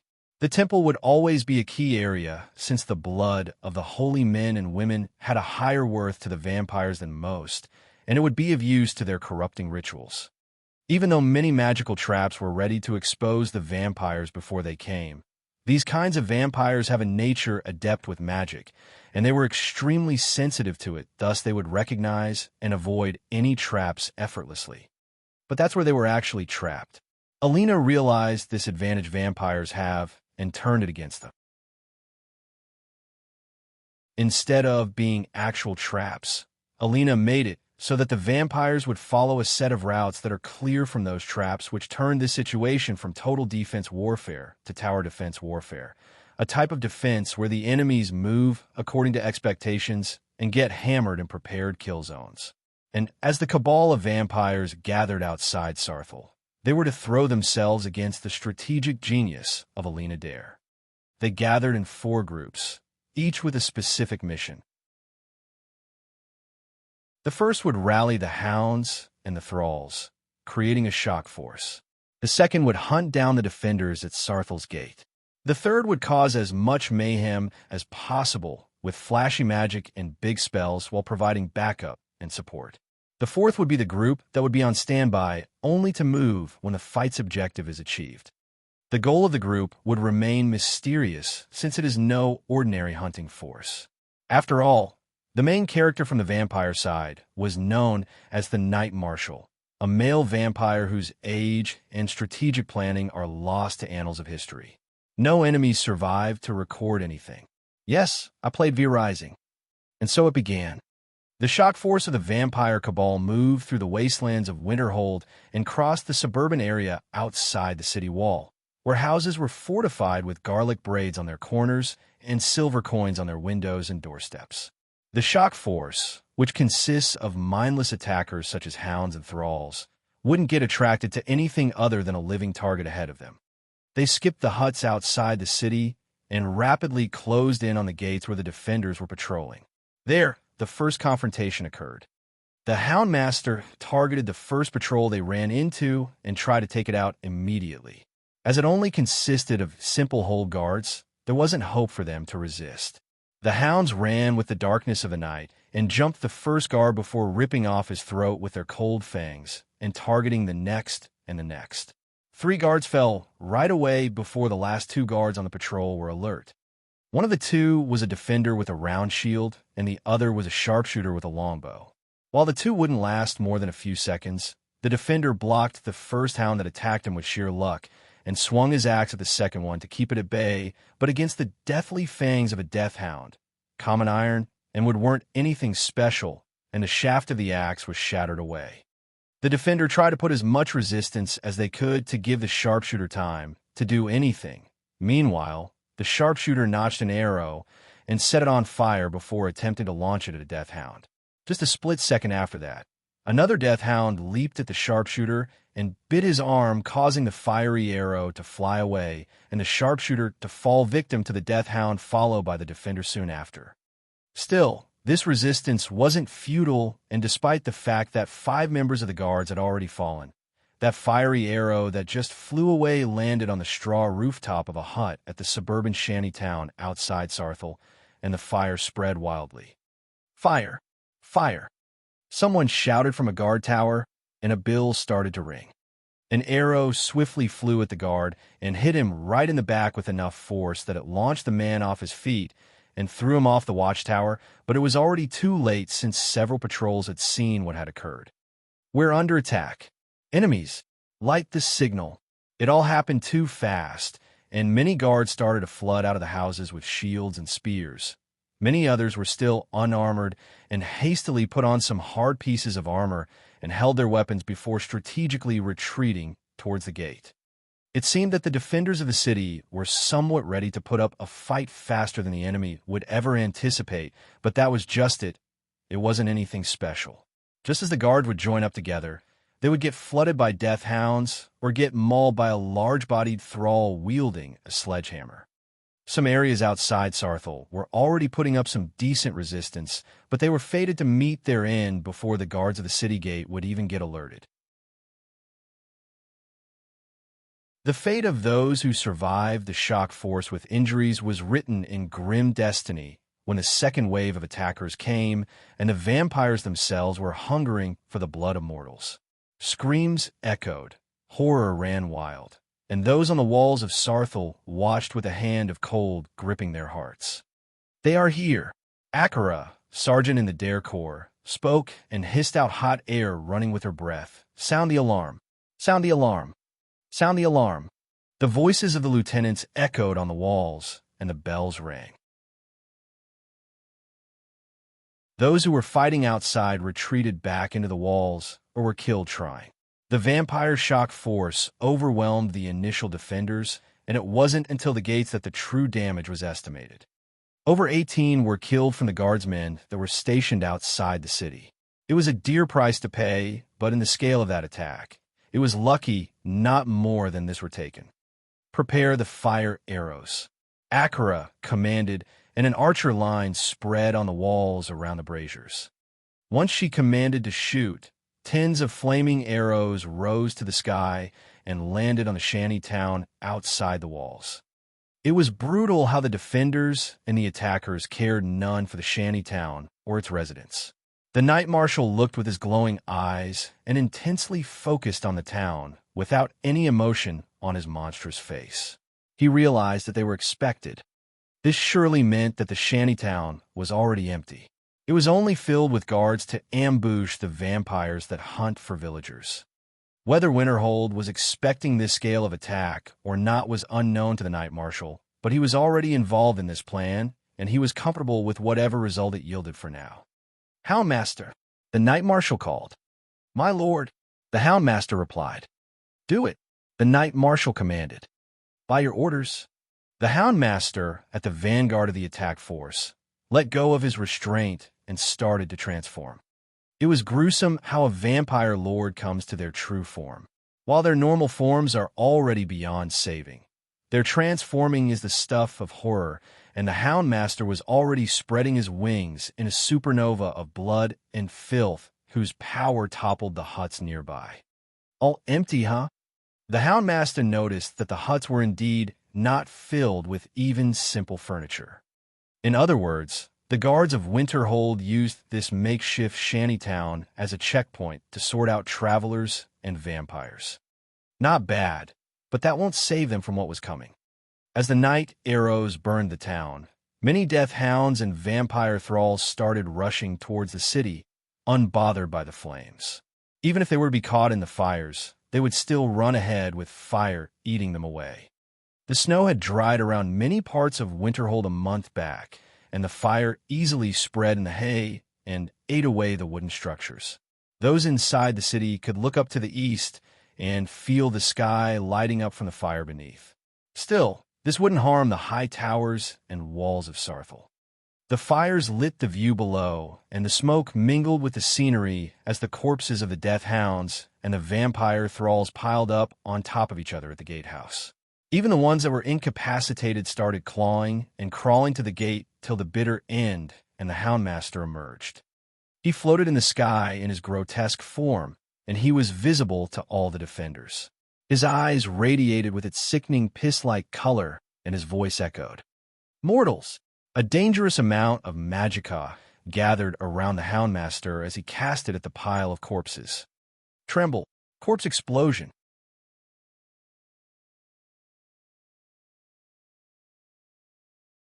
Chapter 709, Strategy. Chapter 709, Strategy Corpse Explosion. Usually, such a spell would rip the flesh and the bones, and then detonate them together to create an attack that affects the target psychologically, by the flesh and entrails of dead things, and physically by the bone shrapnels. But there was another variation, a more sinister one, with an intent for destruction and annihilation. This spell would overload corpses with an overwhelming amount of magicka, and use whatever traces were left of the soul to cause an arcane blast that is almost similar to the spell Energy Burst. So why use this version of the Corpse Explosion spell with a reliable alternative like the Energy Burst spell already exists? The answer is obviously for the extra flavor of toxic emissions caused by the necrotic energy that is quite fatal to the living and completely harmless to the undead. And it was a blast. The explosion shook the hearts and cores of those who live inside Sarthal so much that even the invincible Dare Tower felt the tremor from its foundations. The explosion raised one hell of a dust cloud, a mix of snow, dirt, and debris as well as ashen flesh and fragmented bones. Its shockwave blasted many of those who were on the walls and knocked them off their feet, but the battlements were thick enough to tank the blast. The gates, on the other hand, ha ha ha ha ha. The Houndmaster laughed hysterically, and his high-pitched echo ripped through the eardrums of those who heard him. The gates were nowhere to be seen, and the gatehouse was wide open with nothing between the vampires and the city of Sarthal. It was time for a massacre, time for destruction, time for retribution against the living. Kill them all. The Houndmaster shouted, but since his entire team was used to opening the gate, he wasn't commanding his force. He was giving way to the second team behind him, the vampire horde. At the lead of the horde was an armor-clad knight with abnormally tall stature and shining armor. He held a greatsword that looked as bright as it was menacing, with a razor edge that can devastate all things, living and dead. This was the leader of the second wave. The second wave started, and many vampires, dressed in their dark leather garments, sped through the burning field like grasshoppers jumping across a rice paddy, and their aim was the gate. While the defenders were still stunned by the explosions, the vampires would get inside and take them out without a shred of resistance. And the bastion of the north shall fall. But, and since there is a but, Alina was sighing in her heart at her opponent. Things never go this smoothly. After all, she could predict it by looking at the general direction of the vampires. She may have been surprised by the first wave since she was sleeping just now, but as soon as she is awake and her eyes are seeing what is going to happen, she can react just fine. She saw the explosion and realized that there were strange stigmas on the bodies of the thralls and the death hounds, a stigma that acts like a soul trap, a bit illogical to apply on undead like the death hounds, and even on the living thralls, but it's surely something that is meant for maximizing the effect of a spell. If it is exploding, the gate should be the target. Alina gave one order that was enough to deal with this situation. And now we can return to the but the gate was being closed. In such a critical situation where the orders were to go ahead through the gate, but the way ahead is getting blocked with a gate that shouldn't be there, many of the vampires weren't sure whether to go ahead or retreat. That stunned them for a moment, and that was a mistake that shouldn't happen in battle. No one understood how there was still a gate left, but if there was a gate, this means that things will get complicated at this rate, and they need to get inside and prevent this from happening. They rushed ahead by burning their blood and using it to perform the blood rush techniques, which teleports ahead in a trail of blood mist. And some vampires were successful enough to reach the gate and push against whoever was about to close it. Yet for some reason, no matter how the vampires pushed, they didn't even slow down the gate until it was shut with a loud thud. And the world quieted down as the vampire looked at each other and finally decided to look up. Fire! Yet the merciless word was uttered by Akira as she waved her hand down. Swoosh, swoosh, swoosh, swoosh, swoosh, swoosh, swoosh, swoosh. A storm of projectiles followed Akira's command. It wasn't just crossbows that were fired, but even volleys of arrows from behind the wall, spells of magic, and scatter. They attempted to scatter, but despite all the speed and dexterity a vampire can muster, it would be useless in the face of the overwhelming force and the cunning of a trap master. Alina could see it all from above as she created what could be seen as a kill zone. But how did she do it? Once she realized there would be a blast, she ordered that the gate be closed but not to be barred from inside. Once the corpse explosion happened, the explosion was powerful but not powerful enough to shatter the walls. It would still damage the wooden gate, the thinnest part of the gatehouse. But if it was to be left open, the shockwave would only force it open, and since the enemy would be far away, someone as physically capable as Jax the Minotaur would shut it back quickly and with ease. It was as simple as that. Just leave the gate unbarred. The first team is on preparing to leave the barracks. The second is heading to the wall. The third is already defending the walls under Akira's lead. The fourth and fifth are defending Winterhold. The sixth is moving from Winterhold to Sarthal as reinforcement. The seventh is spread outside the hold. The eighth team is in position at the backlands. Isha transmitted a report to Alina. And Team 0, Alina asked, operating with the Dawn Guard. Mirren replied, I'm not sure what's out there, ladies and gentlemen, but one thing I can tell you is that we have a long night ahead of us. Let's not spare anything we have in our sleeves tonight and see what the enemies have in store. Alina spoke. On the other end of her telepathic transmission, there were Isha, Miranda, Mirren, Jax, and Akira, as well as many other youths from the Nordic clans at Sarthal. They prepared for defense and laid their traps with cunning and trickery. The Knight Marshal watched the situation with a solemn face and still manifestations. As his reputation precedes, he is not a vampire of many sentiments, let alone anger or disappointment. He is one who embraces the life of a vampire to a degree that few vampires ever achieve. All vampires were once mortals. They accepted the vampire life to escape death via undeath. Unshackled from death, they may think they are, but what they truly bound themselves to is a greater fear of death. This makes most of them as predictable as mortals and brings scorn and disdain from the more senior and mature vampires. A vampire doesn't need to breathe, and the only use of their lungs is to blow out air while speaking before filling them up again to speak more. Many of the young vampires would keep breathing despite their need not to, and it would irritate the elders for such a bad habit, since it is an imitation of the living, but such habits are hard to die. The Knight Marshal, on the other hand, was a cut above all the elder vampires. Not only did he not breathe, he never had any emotions, he never spoke needlessly, he didn't even move needlessly, and always stood like a statue or a frozen corpse. Looking at him, one would realize that he is something with a humanoid shape, but he is barely a being or even an object of death by this point. Even the Daedric creatures wouldn't be this strict. That's how solemn the Knight Marshal was. But after seeing the first two waves being handled out like that, even the Knight Marshal had to react, and his reaction was merely a few words directed to his followers. They have a seer. A seer. Nords always respected the ability to look into the future and predict the flow of fate, but even among the seers, nothing can be as powerful as a military commanding seer that can predict the flow of battle. That's a troublesome ability indeed. What shall we do, Lord? The Houndmaster, at the front alone with the leader of the second wave, stood helplessly while asking advice from their commander. A seer sees, not hears. The Knight Marshal spoke, "Blood Screamer, by your orders, Lord." By the Knight Marshal's left side, a feminine voice replied, and something akin to a mirage fluttered with the wind, and then suddenly faded as quietly as it was felt. This mirage thing started heading towards Sarthal. At that moment, Alina's brows started to twitch, and her eyes moved left and right. She saw something in her short-term vision, but she couldn't determine its source. It felt like a shadow heading towards the city, and it was crawling up her senses. She couldn't see a thing, but she still felt its danger. On the walls, deploy the magic wards. She spoke to Akira. Back on the walls, Akira rallied the command instantly to the magic casters in the formation.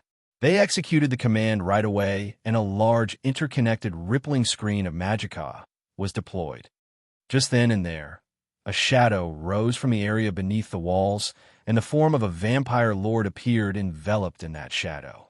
With her menacing eyes, the vampire lord took in an incredible amount of air in her lungs, spread her torn-out wings as she floated above the level of the wall's battlements, and she released that air with a harrowing wail.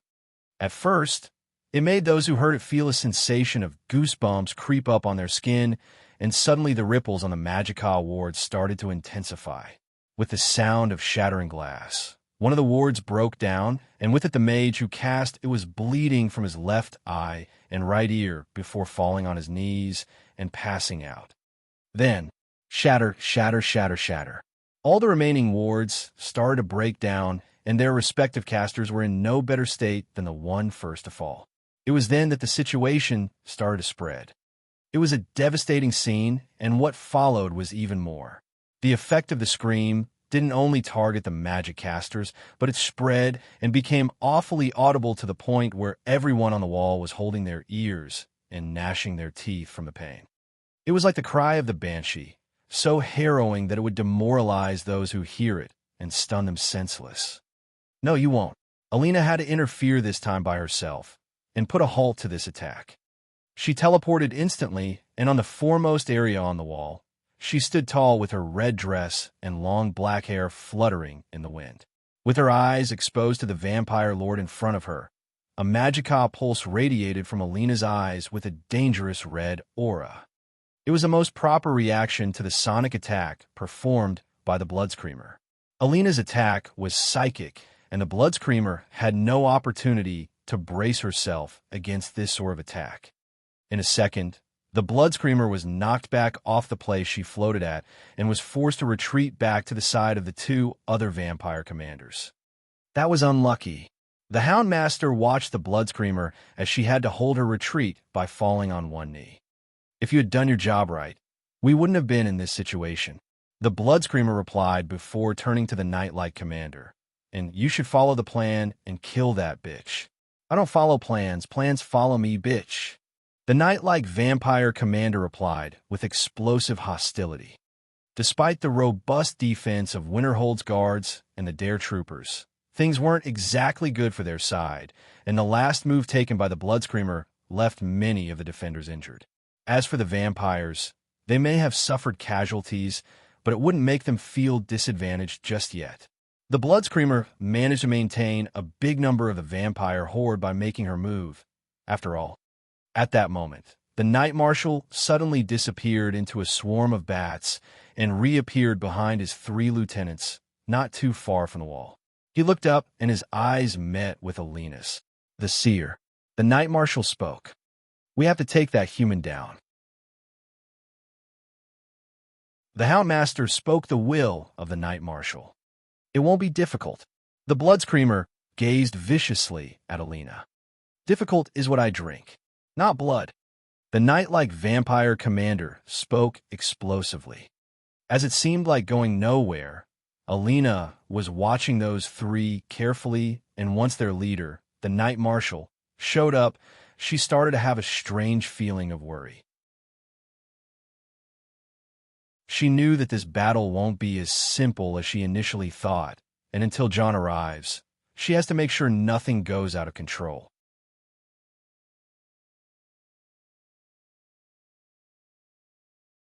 Chapter 710, Singing or Fighting. Chapter 710, Singing or Fighting. Sorry for breaking the publishing schedule I had going on. Had a few things to deal with IRL. Dogs of the Fokihar clan. Alina stood in the gatehouse and called the vampires out. Woe befalls upon you. Winter hold withstood tens the might of you and hundreds the courage. Spineless creatures of the night, this land will be your doom. Alina used the regular taunting strategy, which usually works on most opponents, a skill that was passed to her by her darling dear, John. That wench! The face of the Night Screamer twisted into all colors of cruelty and wanted to take a step ahead and punish the puny mortal. Wait! The Knight Marshal spoke. Houndmaster, entertain the human. As a Knight Marshal gave the role of facing Alina to the Houndmaster, the other two vampire lieutenants fell in line, or had to do so despite their emotions. As for the Houndmaster, a ruthless sneer appeared on his vampiric, fiendish face. Just like most vampire lords, the Houndmaster was the epitome of terror a mortal can ever imagine. And if it wasn't for the fact that Dare Troopers has seen thick and thin along with the dares from the darkest depths of Blackreach to battling mad witch men in the shadows and fires of dragons, these men and women wouldn't have endured till this point. Still, the Houndmaster has some unique features of his own, which set his face as more canine-like rather than the bat-like one. Woman, in the name of Molag Bal and Lord Knight Marshal, this Houndmaster shall rip you to pieces. The Houndmaster flew ahead while brandishing his claws and aiming them toward Alina's neck. Tired of living on the opposite side, Alina's eyes glowed with dangerous light, and just a second before the claws would reach her, a gleam of moonlight crossed with the vampire's claws in a soundless impact. Once the exchange happened, the vampire was struck back with an obvious surprise on his face. The sound of the exchange was heard almost a second later like the sound of shattering glass, but what was shattering were the claws of the Houndmaster's right. Before he could react, Alina jumped off the wall and kicked him right in the face, falling together to the base of the wall. As they landed, the Houndmaster's face was planted to the ground, and Alina was standing with her two agile feet on it while holding a saber in her left. A few would mistake Alina for a frail spellcaster, but in truth, she is a daughter of the sword-wielding clan, the Moonblade, a Nordic hidden clan whose origins are mingled with mysterious Akaviri traditions. Alina's twin swords, Blood Scythe and Soul Render, are two demon-like swords that were part of her personal collection from the Deathbrand set. She owned the whole set as John handed them all to her, but for now, she displayed only one sword. Impudent. Yet the fallen Houndmaster was far from over by a simple maneuver. As a vampire lord, it would take a miracle to kill such an entity. His broken claws regenerated at abnormal speed, and he slashed at Alina, who simply returned the favor. Once an exchange occurred again, the same scenario repeated itself, but the vampire used his left after his right, and Alina had to call the second sword to deal with that. The Houndmaster was still beneath Alina's feet, and so he used the hideous wings on his back to force himself up in a violent motion to cause Alina to lose footing, but with the lightness of a feather. Alina let herself be thrown up in the air higher than the level of the city wall. She kept her grace by flying majestically up into the air, but as she reached the highest point she could reach, she blew a sharp whistle. Back at the Dare Tower, two things reacted to Alina's whistle. From the armory, a few pieces of ice started to vibrate and suddenly flew off their holdings standing while shattering all the glass on their way. These pieces of ice flew at an extreme speed out of the tower towards the eastern wall, and as Alina was the highest of her flight, the pieces of ice started to bind themselves on her body to form a glass-like armor of ice. Alina's Stalrum armor set, the Deathbrand armor. It merged with her red velvet dress and formed a battle dress unlike anything in the world. As Alina landed, she mustered the power of the storm and descended at the Houndmaster with sharp, killing intent. The Houndmaster wasn't just watching this whole time. He gathered as many dead thralls' corpses as he could and channeled his necromancy magic to transform their bones into sharp projectiles that hurled toward Alina at the fire rate of a modern machine gun. Alina slashed all the projectiles at an incredible speed, and the Houndmaster was shouting from pressure, but just as he felt he could finally push her back, he was struck by a rolling snowball. Locthar, the griffin, which curled its body like a snowball to distract the vampire, flew up in the air and caught Alina to redirect her from the unending barrage of bone projectiles. As the two joined forces, they descended towards the stunned Houndmaster and aimed to tear him apart with blades and talons. But just as he was going to be dealt with, a third party interfered. The Bloodscreamer charged forward and reached for the Houndmaster before tossing him aside. "Useless idiot!" The Bloodscreamer cussed at the Houndmaster, and instead of brandishing her claws at Alina, she was spamming a barrage of spells around the field. The Bloodscreamer was a slender female vampire lord with long ashen hair and a zombie-like face with no nose or lips. A horrific specimen of a vampire for sure, and her abilities were that of horror and terror, as it all seemed. Once she let go of her spells, it all spread around in a wave of cyan mist that transformed into all sorts of monstrous beings that surrendered Alina in front of the city gate. Oh no! Alina, who was standing above Locthar's back, made a shocked face, but she was still half grinning. Just as those monstrous apparitions started to rush towards her from all sides, the swords in her hands were switched with a staff, and she jumped off Locthar. The staff Alina wielded looked like something eldritch, and it was definitely Daedric. It was something she always kept close by in case it was ever needed, and now it was its time to shine. Skull of Corruption, Daedric's Staff of Nightmares. Dream Steel, Waking Nightmares. Psychic Agony. Alina wasn't even casting spells with the skull, but rather used its innate powers. Waking Nightmares. She hit the ground with the staff's heel, and a shockwave of green, sickening energy countered the spell cast by the Bloodscreamer. As the two spells took effect, no one expected what the end result would be. The spell cast by the Bloodscreamer is called Phantasmal Invasion, a spell that creates a score of apparitions that take various forms based on the psyche of the onlookers. Some of the people in that situation reported seeing gigantic insects, Fomor warmongers, and even John Dare himself.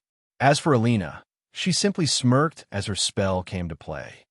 It was as if Alina had countered the Bloodscreamer's spell with a duplicate spell of her own. Waking Nightmares is the same thing as Phantasmal Invasion, but with a slight massive difference.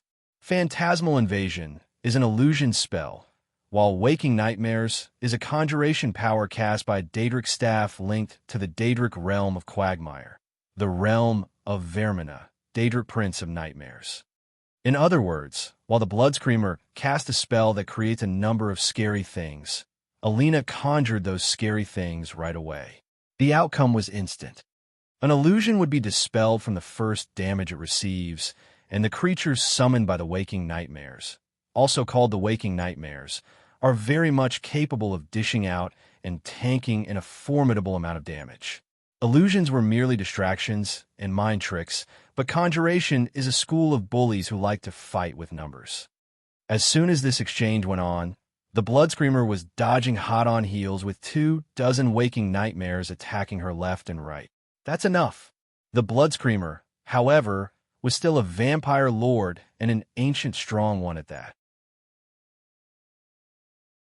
Full of agitation, she let go of her vampiric power and caused a blast of maleficent energy that devastated all the waking nightmares that were targeting her and sent that full force of power towards Alina.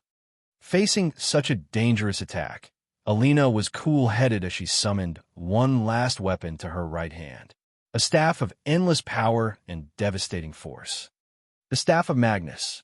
With the staff at her right, Alina created a large enough magical shield that enveloped her and the entire gatehouse. It absorbed all the power from the Bloodscreamer's attack and stored away inside the staff's core. It was as if nothing had happened in the first place, and the Bloodscreamer was left with an agitated look on her face. Both Alina and the Bloodscreamer kept staring at each other. "Should I remind you that I still haven't taken my turn to attack?" Alina asked with a smug expression. She faced two of the vampire lords on her own and stood her ground splendidly. Her skill was superior and her arsenal was vast, providing her excellence in both close combat and magic combat. The Houndmaster, who was watching the past exchange, and the Bloodscreamer, whose attack just failed, both suddenly retreated to the side of the knight-like vampire commander. Around them, Alina could notice that something has changed. Many vampires were spread around the area outside the wall to make a wide formation, yet each of them seemed to be a capable spellcaster on their own accord. They all raised their grim-looking weapons and aimed them at the city wall. They were buying time. Alina realized what just happened. She was reeled out of the wall by the enemy commanders to distract her from focusing on the battlefield by fighting her themselves. Once their real plan was finally executed and there was no way to reverse it, they retreated right away. The best way to overcome a seer is to make them look the other way. "Now!" the Bloodscreamer shouted, and every vampire from the group under her command started screaming, just like how she did back then. "Cover your ears!" Akira shouted on the walls as many of the troopers were still recovering from the first attack, but this second one was imminent and dangerous. These sharp screeches were sonic attacks, something that would damage the living greatly and leave them stunned and defenseless. It was all too late, and the sonic attack struck the defenders who barely managed to put up a defense with simple magic wards. The problem with magic ward against sonic attacks is that sound waves echo and travel by bouncing off surfaces, which makes them quite tricky to handle. As the troopers were about to collapse, Alina wanted to fly back up the wall, but she was suddenly attacked with a barrage of magic spells that kept her on the defending end. She wasn't worried about the city, since there were a lot of monsters dormant in Sarthal and would move as soon as the threat got real, but she was genuinely worried for the troopers who got disoriented by the sonic waves. The Bloodscreamer was cornering Alina from the front, and the Houndmaster was trying to get past Lochther to strike her from behind. While Alina perfectly matched the Bloodscreamer, Lochther spread his wings and started waving frigid gales at the Houndmaster, who was trying to resist the power of the wings of one snow-capped griffin. In this time of impending disaster, the defenders fired their crossbows desperately, and the vampires pushed as hard as they could with their sonic techniques, and the two sides started to lose people. The vampires' numbers seemed to be increasing, and the defenders on the walls were just reinforced with a second team, joining on the wall with fresh soldiers and better magic resistance equipment. The battle was getting as fierce as it could get. But on the two sides, there was always that dangerous factor of the unknown. The vampires didn't know what sort of experts the defenders still have behind the city walls, and the defenders didn't know what sort of monsters the vampire still have in their backlands. Despite the heat of the skirmish, the two sides were barely testing the waters, but just at that moment, someone decided to interfere in the fight and cause a big disturbance. The light over the sky of Sarthal started to brighten up, and many eyes from the two sides were attracted to the source of that light. Seeing it clearly, the light was coming from the top of the Dare Tower. On top of that, some sections of the tower were brightening up as well. Only a few people can do that, those who are surnamed Dare. One of them is on the front lines facing the vampires and the others. Well, there is only one other Dare out there. But the light from the tower wasn't even the beginning of how this thing can be used. It was merely a sign that the tower is being activated. The real thing came with the sound of war drums. Just like the echoes of the sonic attack used by the vampire screamers, the drum beat coming from the Dare Tower started to produce sound waves of specific wavelengths that were slowly synchronizing with the vampires. No! The blood screamer suddenly froze in place and looked back. Stop screaming. Now!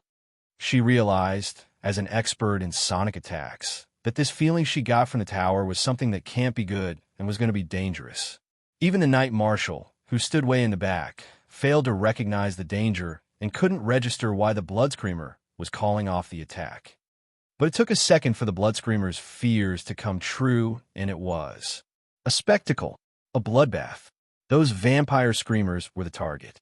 The sound waves they produced were countered with a level of sound waves that mixed with theirs and ended up redirecting their attack at their own heads, their skulls, and their brains. Save for a few who heeded the blood screamer's order, it was just fireworks of brain matter, skull pieces, vampiric fangs, and a large amount of blood. The scene just cost the vampires over 80% of their screamer group and damaged the ones who stopped screaming on top of that. As the screams died down and the defenders looked over the battlements at the scene of blood and gore that befell the vampires. The horror aside, it was a wonder how this small number of vampires was able to cause this much disturbance. But those who looked at the other side of the wall towards the Dare Tower could see the eastern gate of the tower open and a familiar man walk out. Shit, it is him. He returned, and we haven't driven back the vampires just yet. Fuck. Shit. Fuck. Get your shit together. Akira shouted at the troopers who were complaining. Open the gates. John was walking at his own pace, and as soon as the gate was opened, he could see Alina as she was facing two vampire lords on her own without falling back. He smiled, knowing his naughty wife's attitude when she's up to blow off some steam.